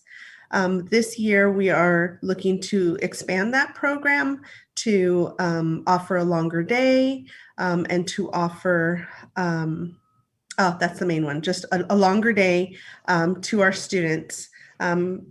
And the second piece of that is we are expecting continued contracted services to help us to get caught up on our backlog of assessments. I'm going to jump down to the bottom for mental health. Mental health this year, partway through the year, we added a 0.2 FTE at the middle school for mental health specialists. And we anticipate continuing that additional support next year. And then that's about half of that. And then the other half is to continue to fund the mental health program at the elementary. And what I mean by that is, for several years now, we have received a grant funding from the City of Berkeley, and that grant funding has gone away. We are no longer eligible for it because we are not part of the City of Berkeley. And so to continue that program, we are funding it ourselves. I'm going to jump back up now to COVID-related hires. This was many different things went into this particular line item. Most of it was hires that we had to do in order just to get back on campus. When we returned to in-person school, right, we needed, well, not just in-person, but hybrid, we needed to have AUSD teachers available for in-person as well as remote. And I'm sure you guys are all familiar with what folks are facing all over, which is staffing shortages. And so our own people, our own AUSD employees, jumped into action. Many part-time folks went to increasing their FTE. We hired long-term subs from our sub list to be able to either support remote classrooms or to teach in person where necessary. We also hired many campus supervisors to help with check-ins and monitoring lunch and monitoring bathrooms and that sort of support. And I could go on and on, but you get the idea of what this particular line item is for. Okay, thank you. So I will move to the next page. So this is, let's see, in this grant, so we just went over this ELO specifically. So now we are going to go over this in-person grant in blue column and this other ESSER monies, which is a little less restricted than this ELO money. Okay, so here is the in-person grant in blue, that one-time staff cost for all AUSD employee of $950, and 2 TSA teachers for 2021, 22, and 22, 23. So for next 2 years. And this is the unemployment insurance SUI increase for next 2 years from 15K to 370K. And legal expenditures and STRS increase. These are all allowable expenditures from the state. When the state is giving us the money, it came with us as an allowable expenditure. So it's kind of odd that, okay, here you go, you have a lot more expenditures, but by the way, this is funding that you can use for. So this is what we got for the ESSER money, and there's a site allocations for 2 years, meaning about 75K per year, which means about 15K per site. The next item, facilities. So we still have other facility items that we need to address. For example, we are changing filters quarterly, and also if there's any confirmed COVID case, we change the filters right away, immediately. So it's going to be more cost for everything. And also we are also going to buy more of air scrubbers, air purifiers to address other classrooms, because we are expecting to have a full reopening in fall. So that means we just need to prep for more of the facility use. That is 260K, and the COVID testing kits, and also the consultant here, same as the other slide. Okay. So here is the bucket. This is including both first part of $1.9 million and the second part of 5.1 million with the new ESSER money. So this learning loss is about 4.4 million, mental health support 68K, operations 2.5 million, and classroom improvement 5K. This is the wireless items. The wireless internet. I think that's really it for our COVID presentation. And now we are ready to take any more questions. And also we have more details information if you would like to ask any more details and pull other items. We have it ready, but just wanted to maybe hear the questions first. Maybe it might be easier.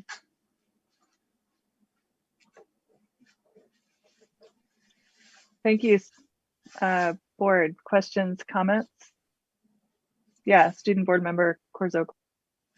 Yeah, I know there's sort of like a deadline, maybe a couple of years in the future for spending this money. Do we see ourselves, at least for this year? I know we mentioned that the summer program, at least we try and continue for 2 summers. Do we see all of these expenditures, or the continuous ones, the reoccurring ones at least, lasting like through the entire timeline? Or do you expect that before sort of the money expires, I'll say, like we'll need to like divert it to other costs?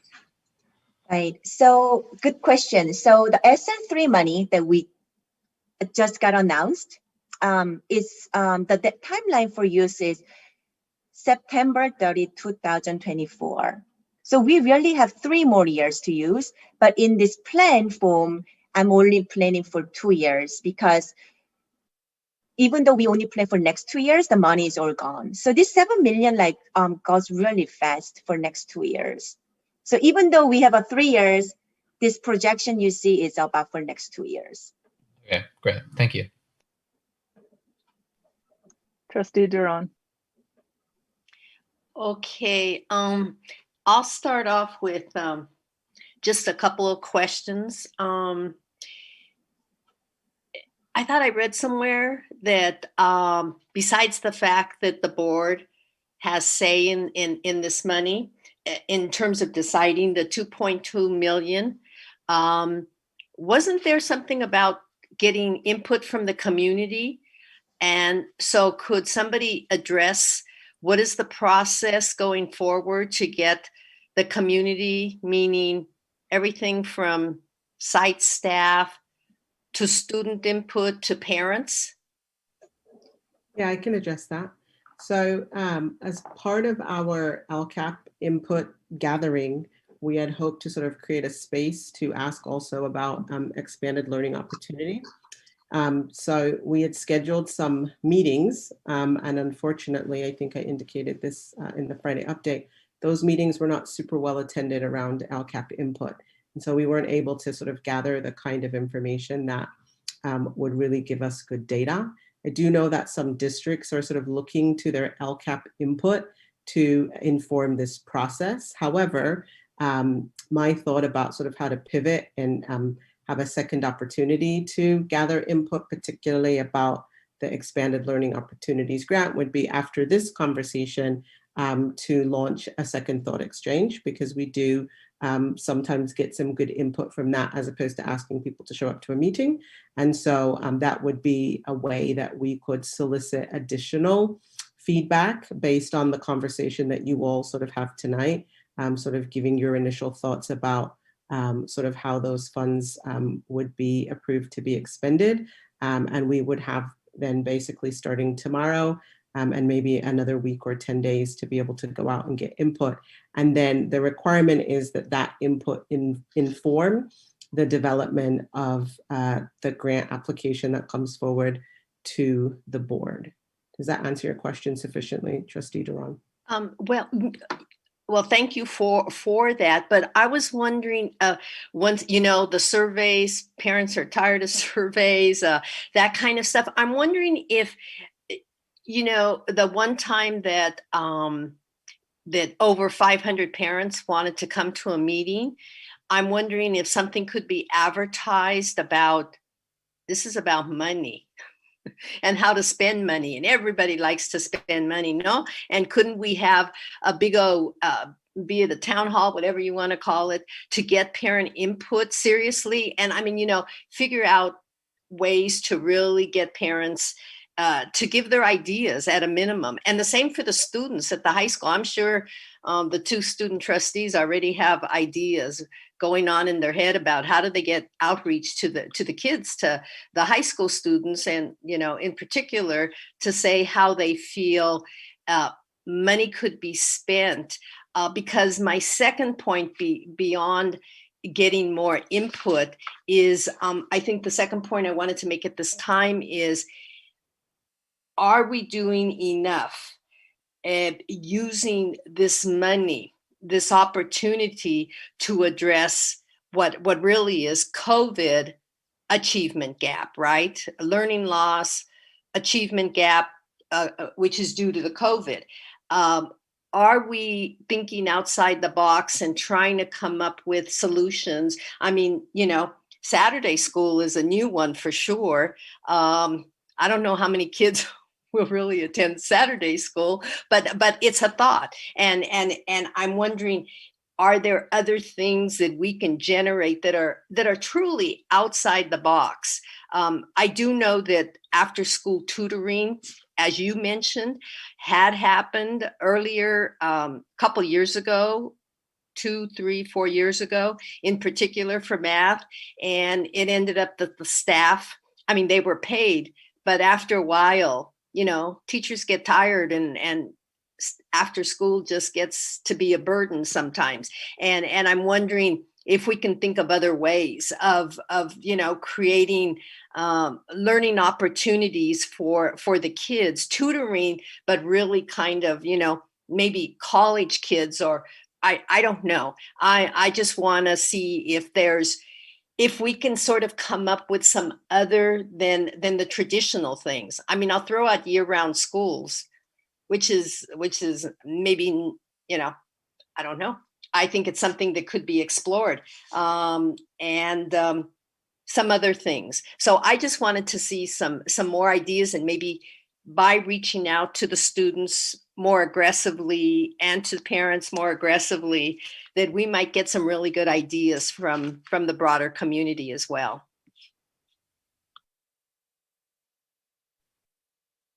Trustee Davidson. So I just have one quick clarifying question, and then I'm going to give a little bit more of thoughts, and it follows nicely on what Trustee Duran just said. Just want to clarify, I saw consultants once in slide 9 for 15,000 and once in slide 12 for 12,000.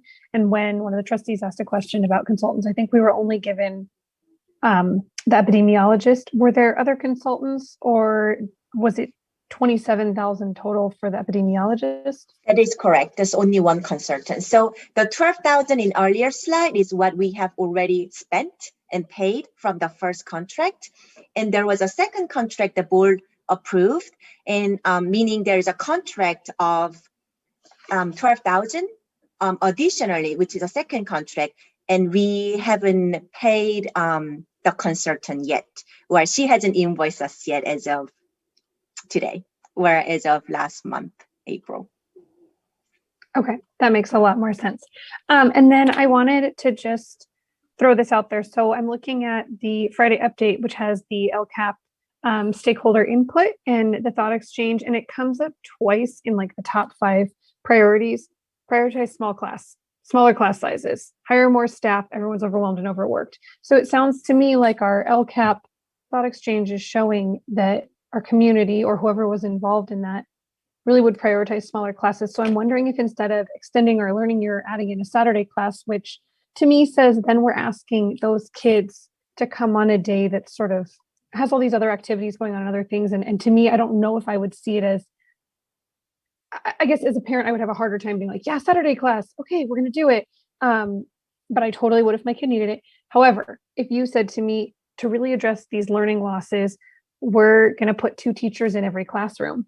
Similar to what our kindergartens are doing because they only have the 3-hour day, I feel like we would see huge differences. Anyways, just that's a thought consideration would be to, instead of going into just adding on more school time, to really look differently at what our school time is and how we can offer more within that time and make it richer. On the math intervention, I think it falls under the same thing. Are there ways to really make sure that we address that? I was one of the math intervention teachers at Cornell, and makes a huge difference for those kids, but it's a pullout. And so ways that we can include that more so that all of these things are happening in a more communal way. And when we're talking about equity and someone's missing the main math lesson because they're being pulled out, that can feel like a moment where they're not getting as much equity for some of the students. And the last thing is, if we're putting in paraeducators and looking at it, again, this could go back with supporting SPED, smaller class sizes, and maybe putting paras into our classrooms across the board so that we have another supporting adult and they're integrating those services more on a daily basis just within the classroom and really working in partnership with our teachers and supporting the bigger class. That's how I ran my classroom last year. It wasn't, hey, you're a para here for this kid, but hey, this group of kids need some support and we'll include the student you're here for in that. But it really had that more community oriented feel. So I would just, like Trustee Duran said, like us to look a little bit more creatively and think and look at also the priorities of our thought exchange and things that we've already asked the community what they want. And they seems pretty clear, some of the things that they said. And of course, I would be happy to have a conversation about year-round school because I think that's a model we often overlook. Trustee Corzo. Yeah, I was just gonna say, in terms of, like gathering data and input, I know School Care, which is a community organization, Albany, they do fundraising every year. I think like the last year they raised like $400,000, but they do an annual survey of the entire community, students, parents, and teachers and staff. And it's like each survey is sort of personalized to what type of community member are you, whether you're parent, teacher, or staff, and what school site you're at. And I think that while it wouldn't be 100% applicable, it would definitely be worth looking into what data they have on what people are asking to be funded and prioritized, at least as a starting point. And I would also say that sort of what Trustee Davidson hinted at in terms of sort of accountability for intervention classes and things like that, surveying or like gauging like how services are being fulfilled even after the money is spent, to see sort of whether like the use of the money is being fulfilled, I guess, or whether the services that we're providing are being successful in surveying the community beyond just where the money's being spent, but whether the spending's actually working for its intended purpose.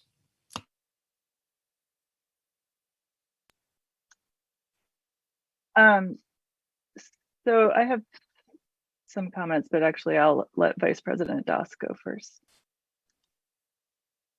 Go ahead. Oh, thank you.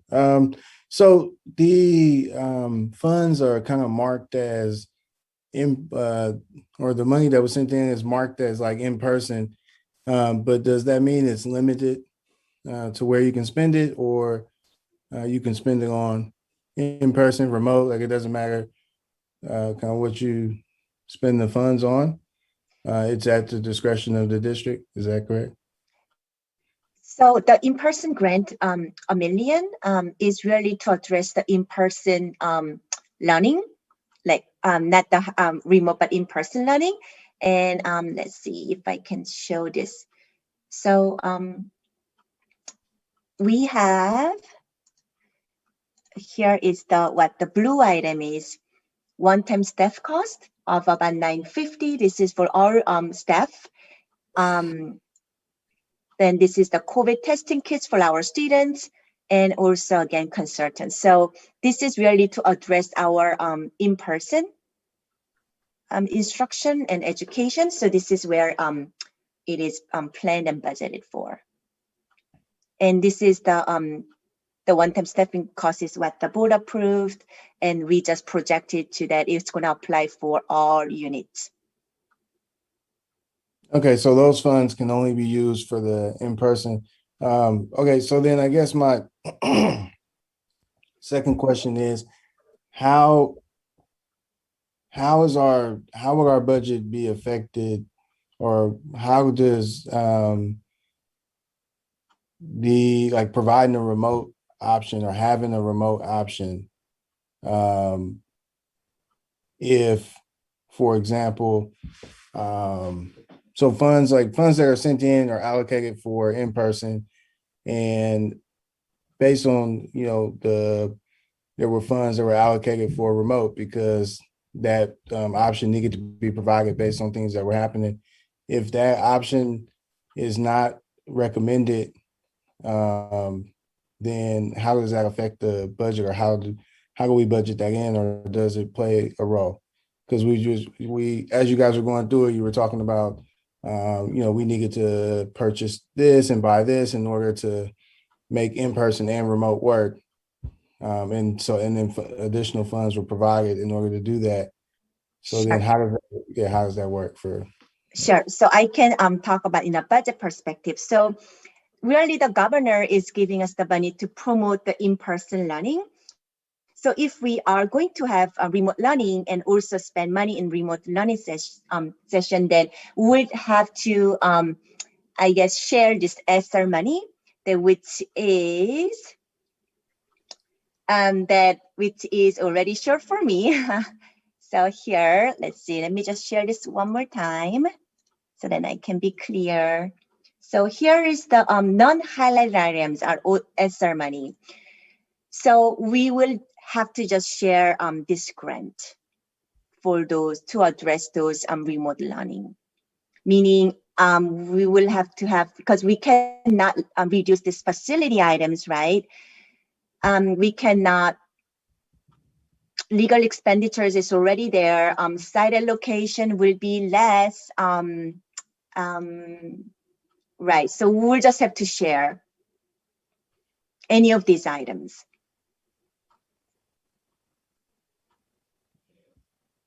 Did I address your question, Vice President Doss? Yeah. Yep. Thank you.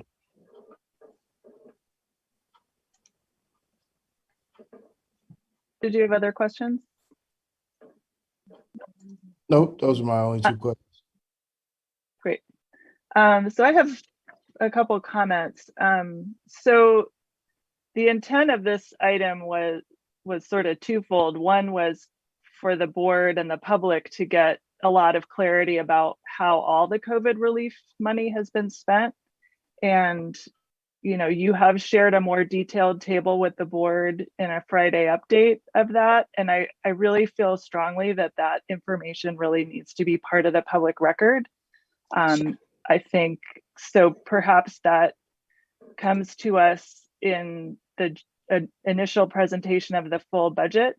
But I just feel strongly that, we need, the public and the board needs much more detail, even if the money has already been spent, to really explain what those items were for, how they were spent. And I think part of what would also be really important in the full budget presentation is what someone referred to about just the amounts of each revenue source and the timeline over which they can be spent. The slides you provided showing what it could be used for was really helpful. But I think just the timeline, just so that the board and thereby the public also has a lot of clarity about the amounts of money, the things they could be used for, and then the decisions that were made about how they would be used. So I just want to reiterate that I think we say that we want transparency a lot, but I think this presentation doesn't give enough detail for people to fully see what that money was used for.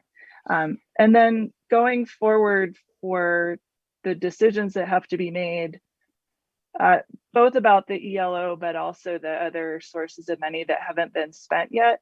And I think this is maybe direction for the presentation on the 25th, when the board does have to approve that plan.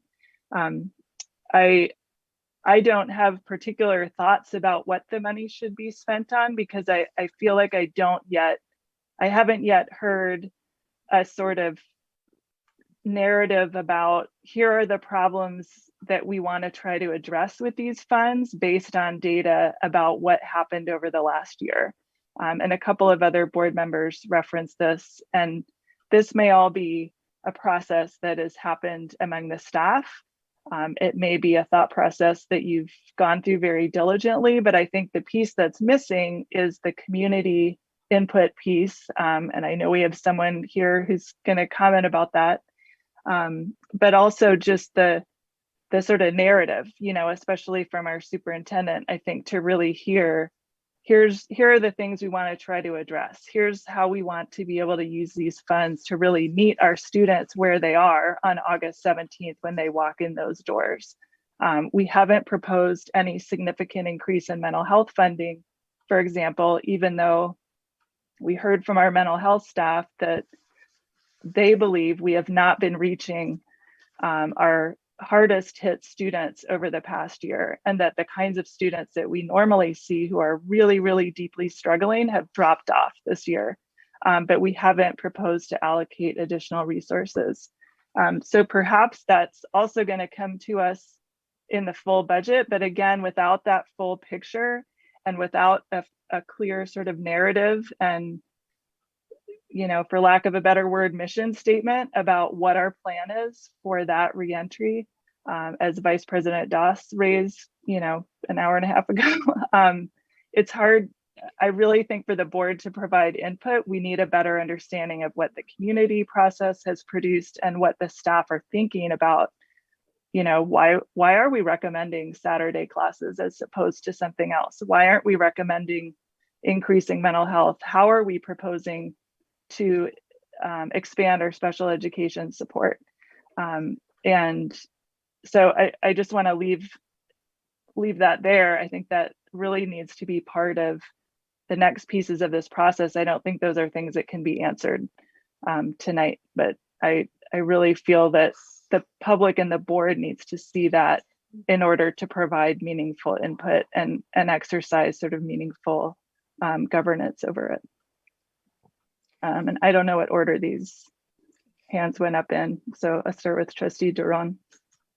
Beyond the mental health aspect, which is really key, and we were all jazzed about lots of ideas that had come up on March 30th, and to what degree they're being addressed, I don't know.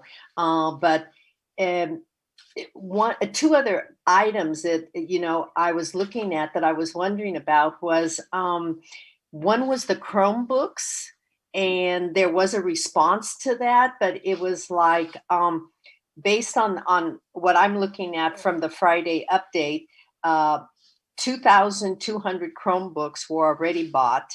And then for the upcoming years, you want to spend, do another 550. And I didn't quite understand the rationale for the Chromebooks. So that was one area. Another area that's, Jackie, you presented tonight on, I'm sorry, RCBO, Ms. Kim. The other area was about the 2 TSA teachers. I just noted it because we're talking about 2 years out. And while I understand these 2 teachers, if you're going to keep them out of the classrooms the next couple years, I would definitely like to know very specifically in what are going to be their roles going forward for the next 2 years. I understand that technology is not going away in terms of the classroom, but I just have no understanding truly of what we're going to be doing for 2 TSAs, having 2 TSAs working, for the next couple of years in this area. Nothing's been really spoken to about that.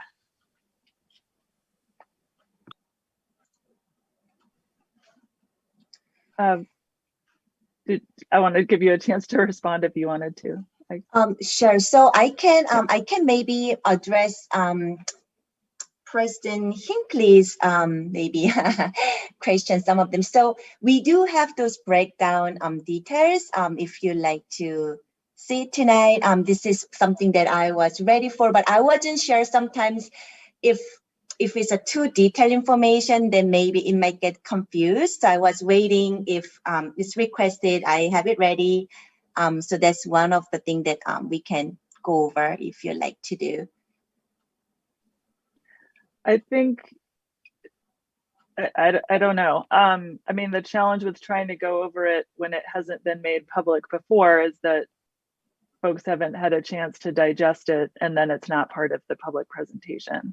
So I think it either needs to come back as part of a published presentation on the 25th or when we see the full budget. Sure. Unless anybody else, feels strongly the other way. But we've had challenges before where information is presented that's not available before. But I appreciate you having it ready. Vice President Doss. Yeah. I don't know. I wanted to double check to make sure that I heard correctly because there was a mention that there was that the aspect of mental health wasn't addressed, but CBO Kim, didn't you mention that there was some money used at the middle school towards mental health, or did I misinterpret that? Yes, and we did expand mental health, but we didn't want to, the short answer is yes, we did expand mental health, and there was some money used at the high school to expand it. And I thought I put that in the Friday update as well. But I think but we noted it so that we can illuminate it when we bring it back on the 25th.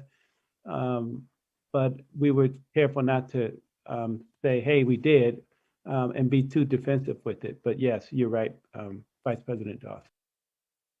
Okay, I just want just to be clear, we're proposing to spend the same amount of money we spent this year, right? We're not adding services beyond what we've had available this year, unless I misunderstood what was described. Yeah, so that's why see, that's what I'm saying. That's why I wanted to ask for clarification on it. It was an increase to what was already in place, or? That's correct. For example, you remember when we have the presentation and the recommendation for one of our counselors to be expanded by 0.2, we did that immediately because it was the need. Our kids needed that. So that was an expansion as an example. But we want to illuminate it on the 25th so that we can try to explain as what I think we heard the board say. We want an explanation of all the items spent and the rationale behind it, and moving forward, the proposal of the spent and what's the reason behind the proposal. Based on input, in addition to speaking of input, we're grappling with going out and getting more input, or do we use the input we just got from the LCAP process and the thought exchange? Would that be sufficient? And so I'm sitting here grappling, maybe that is sufficient coupled with another angle to get additional input, but more importantly, also looking at the data and what is the data telling us. Data is crystal clear, the qualitative data, that we do need some more mental health.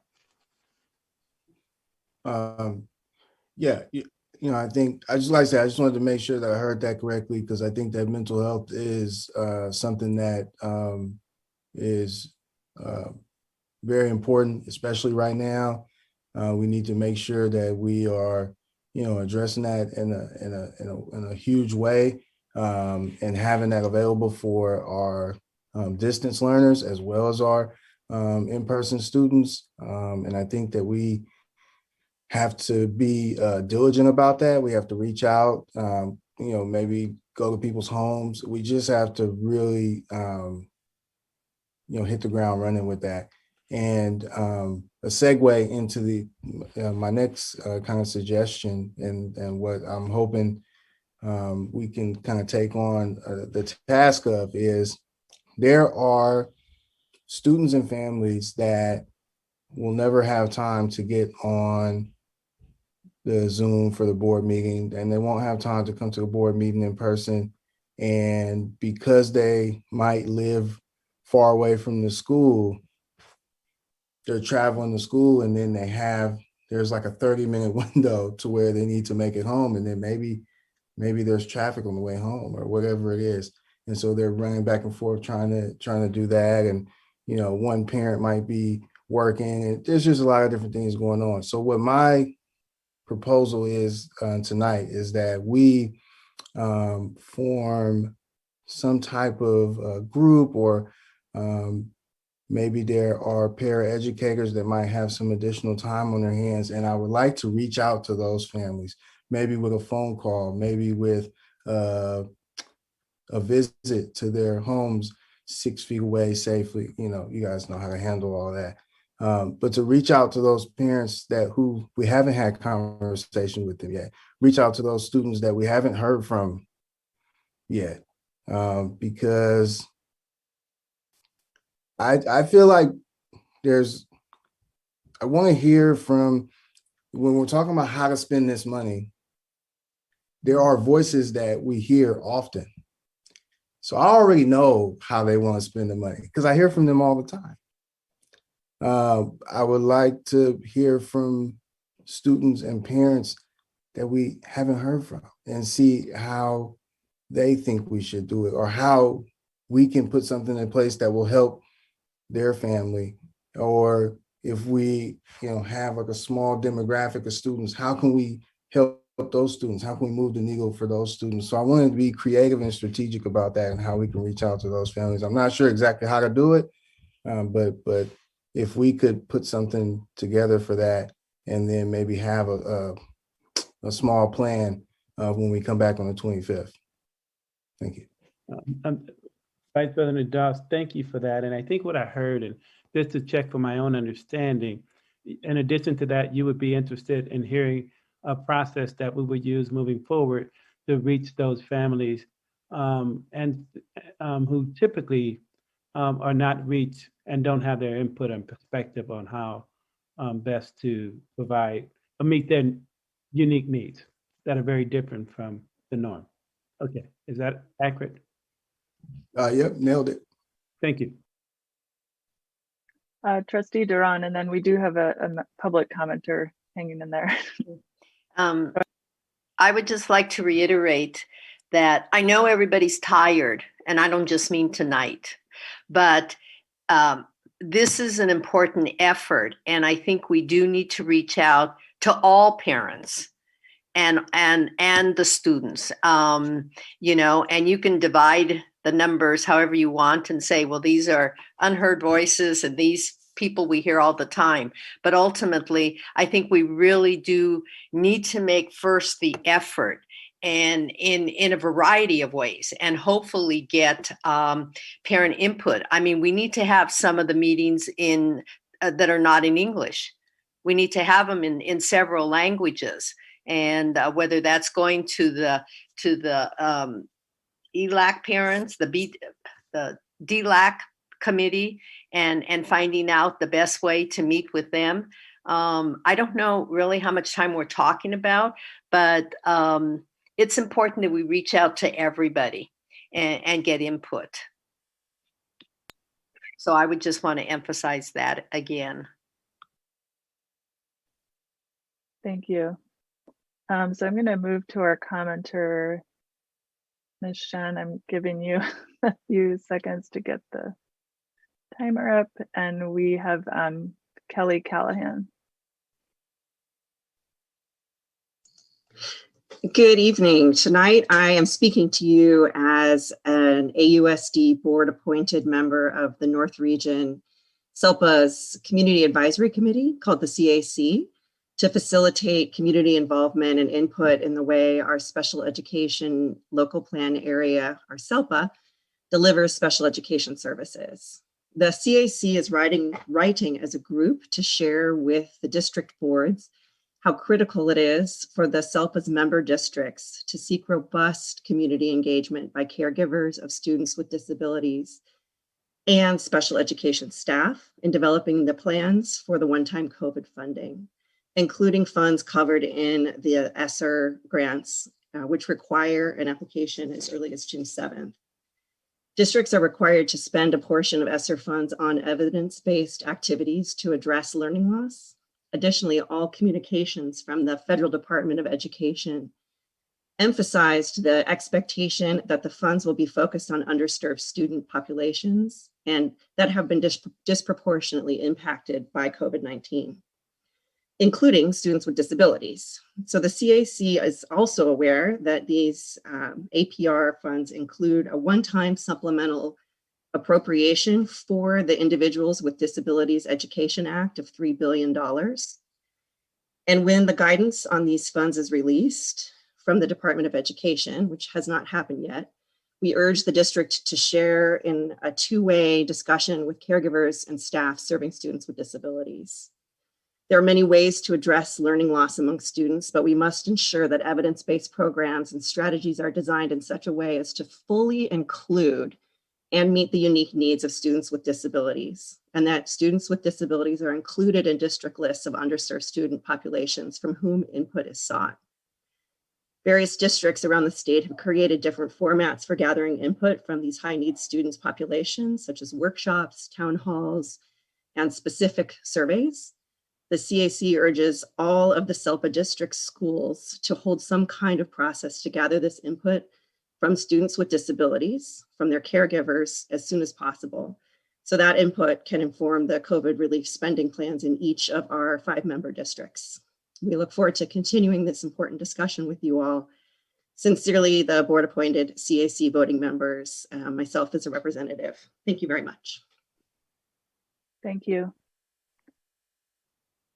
Neri Castillo-McIntyre.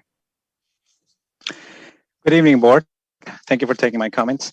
The U.S. Department of Education Office of Planning, Evaluation, and Policy Development issued a COVID-19 handbook that touches on appropriate uses of American Rescue Plan elementary and secondary school emergency relief funds, including ways to address students with disabilities, such as training on and implementation of multi-tier system of supports framework, such as positive behavioral interventions and supports, with a particular focus on those students with disabilities experiencing disproportionate disciplinary actions, such as suspension, expulsion, and or referrals to law enforcement, as well as the use of restraint and seclusion.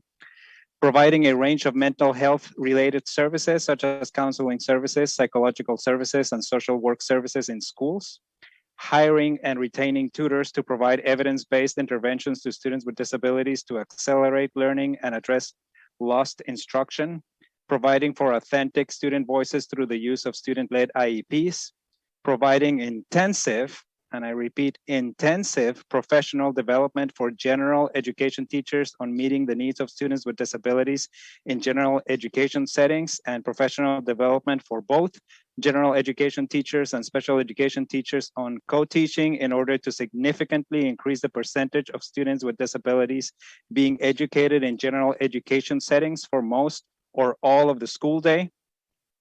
training and implementing universal design for learning in both remote and in-person instruction, purchasing and training on assistive technology devices and services, preferably recommended through an assistive technology evaluation, ensuring that assessments are compatible with assistive technology devices and school websites and documents are fully accessible, activities to address chronic absenteeism of students with disabilities, and others, but because I'm running out of time, I'll seize the rest of the time. Thank you. Thank you. Julie Paulson. Hi, thank you for taking my comments. I agree very strongly with the sentiment of a lot of board members tonight that we should be directing these pandemic relief funds where the needs of the students are highest. And I think I want to just reiterate and underscore that, but also seeing how the COVID relief funds, pandemic relief funds are being used within the context of the larger budget. I am concerned in part because my husband is on the budget committee about the use of pandemic funds to be used to balance the structural deficit, which I think is a big mistake. The structural deficit is with us and it will be with us again in 2 years. And there is so much need in this district for students, and that it's just imperative that these pandemic relief funds are being used to meet that need. So I really urge the board to insist on seeing how these funds are being spent in the context of the larger budget and in the context of the structural deficit. Thank you. Thank you. I think this is Cheryl Thies. It is, and I'm not sure I can string a coherent thought together, so I'll do my best. I have two quick comments. The first is that let's remember that learning isn't just academic. So as we move forward to think about learning loss, let's expand our lens to include, as many of you have said tonight, the mental health piece, things like the inclusion time, which benefit not just students with disabilities, but all students. If we're going to run a summer program, let's not have two parallel tracks of extended school year to be compliant with IEPs and learning recovery for everybody else. And the other thing is, actually, I just want to make a comment as a parent, and that is, I can't believe the change in my young person's mood since they've been able to resume sports. And one of my concerns about the plans for Saturday schools and after school programs is that it can cut into time that for many students is what makes school bearable for them.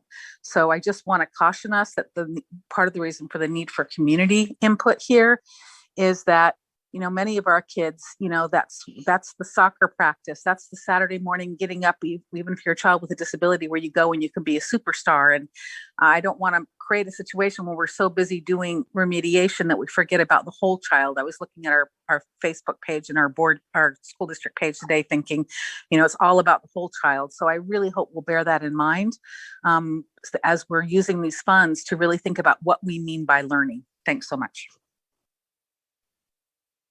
Thank you. Sarah Haller.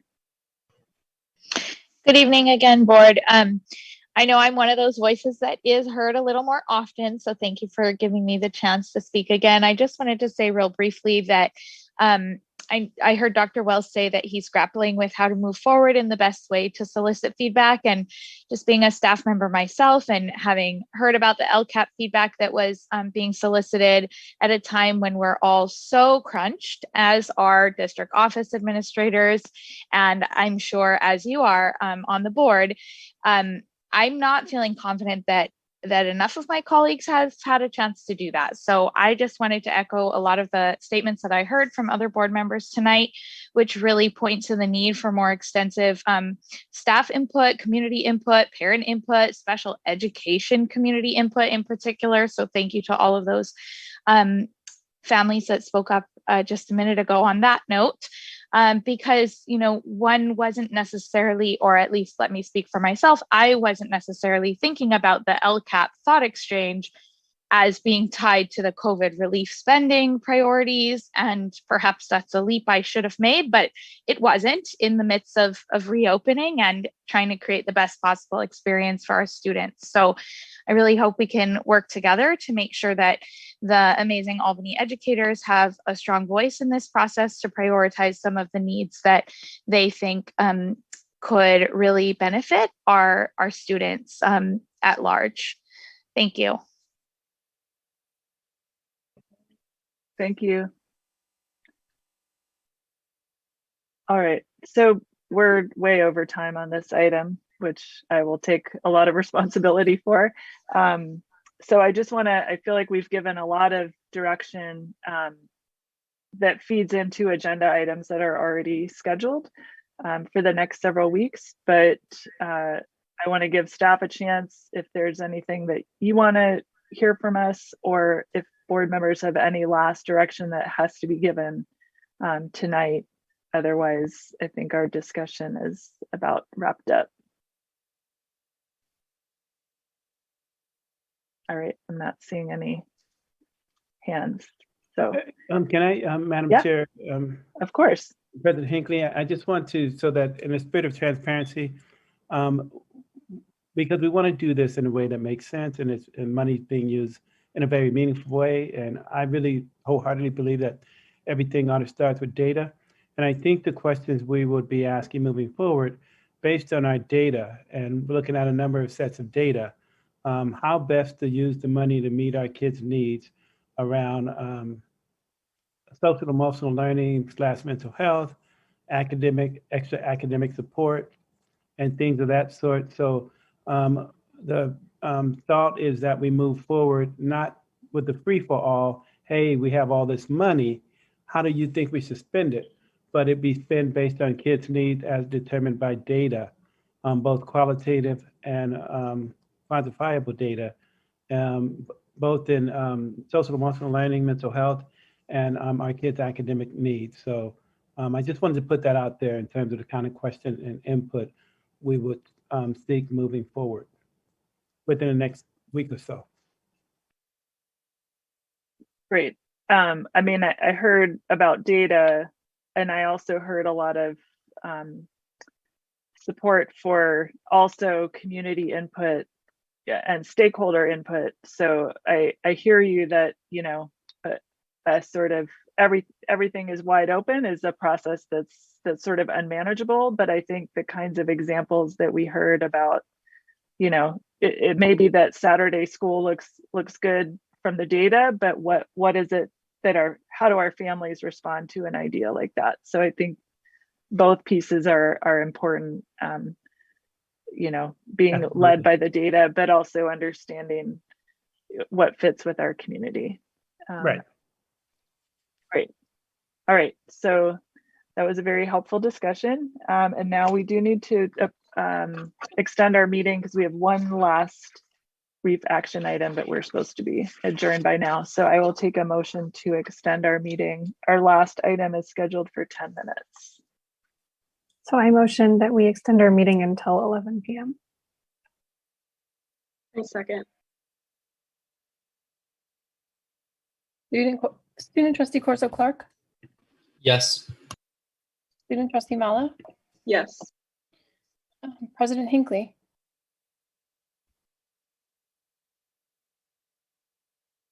President Hinckley. Yes, sorry. Can you hear me? Okay. Trustee Boyd, Yes. trustee Davidson, Yes. trustee Duran, Yes. Vice President Doss. No. All right, our meeting is extended, to 11 p.m. with 4 trustee votes in favor and 1 vote no by Vice President Doss. So our last item is item 14-1, Amendment 3 to the Agreement for Design Build Services for Marin Elementary. Yes, and this goes over to our Director of Maintenance and Operation, Ben Borrego. Good evening, President Hinckley, Vice President Doss, Board of Education, and Albany community. Before I cover this topic, I want to thank you for recognizing the classified staff district-wide. When you consider the seriousness of the situation that we've been undergoing for the last plus year and how well they performed, they are well deserving of that recognition. Thank you. This item is amendment number 3 to the agreement for design build services for the Marin Elementary rebuild project between the district and Alton Construction. Special note regarding this amendment is when this project was going through the budgeting process, this scope of work was kept outside of the project. And the reason is there's quite a few general contractors who do not take on hazardous material removal. The district felt that that was something that we would have to contract outside of the project contract. But however, Alton Construction does handle hazardous material removal, and the cost that they have proposed falls within the original amount budgeted for this scope of work. Our district program manager, that is DCA, feels that this is fair, that justified compensation for that added work. The amendment covers adding the removal of hazardous materials from the existing construction at Marin Elementary.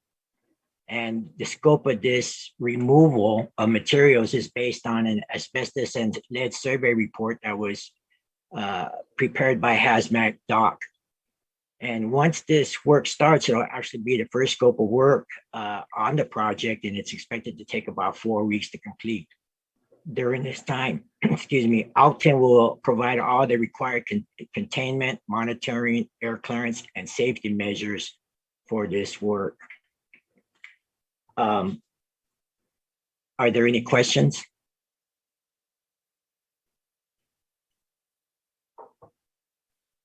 Trustee Dur- Mr. Borrego, I basically just wanted to ask, in reviewing it, I didn't look at all 150 pages or something what the report was, but I did skim through it, and it basically looked like there were 2 areas. And I just want a correction, if not, that it was basically for lead paint, and also an asbestos element, I guess, the Croso tile. Those tiles, I guess, have asbestos in it. Is that basically the 2 areas? And are they common? I mean, I know lead paint used to be super common. Yes, with the age of the buildings, the materials used for that construction, it was very common that asbestos and lead were part of those materials. So basically the survey or study did all of the buildings. And so that is what is going to be removed. Thank you. Any other questions, board? Or a motion? Move that we approve Amendment 3 to the design and build services for Marin Elementary. Second.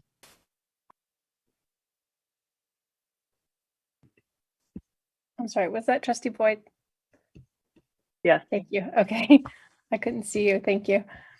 All right. Student Trustee Corso Clark? Yes. Student Trustee Mala? Yes. Trustee Boyd? Yes. Trustee Davidson? Yes. Trustee Duran? Yes.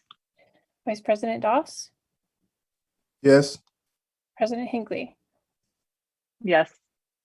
Thank you. The amendment to the design build agreement passes unanimously, and that is the end of our agenda items. Let me Thank you. share. Yeah, thank you, Director Borrego. Let me share our upcoming meetings and take notes on any additional agenda items. So we have 3 regular board meetings this year, and these are not all of the agenda items. Unfortunately, they're all quite long meetings, but these are the main ones. So I've lost my hand raising visibility. All right, Trustee Davidson. So I would like to add to the May 25th board meeting that we put forth a board resolution that we will fully reopen schools in the fall. Great, that is actually now on that agenda. Sorry, it's Great. not reflected in this graphic, but yes, Trustee Duran. Can we have an agenda item on the fast track assessments, this third one that just took place? I don't know how long it'll take to really get all the data together. The fast Yeah. Okay. Yeah. Sorry. We have something scheduled. Yeah. We have something scheduled for the second meeting in June, I think, on grades. So we could have another sort of overall assessment report. Trustee Davidson, is your hand still up from before? Yeah. Vice President Doss. So on May 25th, we have the fall reopening and summer school presentation. I'm not sure if there was a parent that spoke a while back, and just to clarify, that would be the best time for them to come and speak in terms of their ideas and input on testing. That would be the best place to elaborate on that on the 25th during the fall reopening and summer school presentation. I think that is a question for our staff. Well, but you know, I think not just for that parent, but any parent. The parent who talked about and proposed that we test weekly, we also had a parent who, that you all know, Shannon Heffiker, who took the position that let me just say, yes, that will be the time for that parent to come back and comment on anything related to reopening. So that's the short answer, Vice President Doss. Yeah. Oh, thank you. I think the other short answer is that folks can always email the superintendent and the board with ideas or suggestions. All of this planning is sort of unfolding constantly right now. So if there are folks who commented tonight who want those comments to get built into the reopening discussions, that can go to the board or to the superintendent. Okay. And then anything else? Yeah, and then we kind of touched on it as far as you mentioned wanting to give the community time to go through the more detailed spending. When will we see that? So that would be when the full budget comes to us at the beginning of June. But the more detailed plan for the expanded learning opportunities will be coming to us May 25th. But that will just be a plan for that, how we spend that future money. Yeah, does that? Yeah, so I just want to make sure that, okay, so we'll have that before. Okay, yeah, that's fine. That's all, yeah. Thank you. Anything else? We have a public, the public is allowed to ask for agenda items. Hang on one second.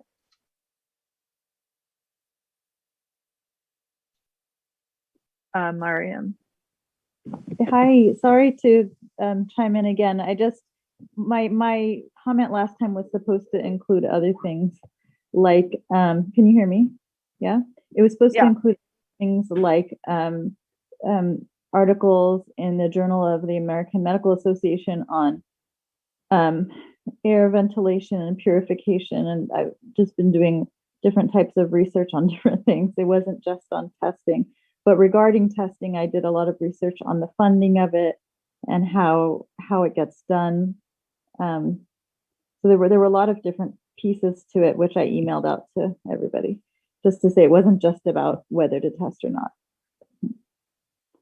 That's all. Great, thank you. I mean, the question is, does anyone want me to present more of that in detail or no? I think information about thoughts about reopening or information that people have found can be sent to the superintendent and the board, and that will find its way into the discussions about reopening. Okay, thank you. That makes sense. Yeah. Okay.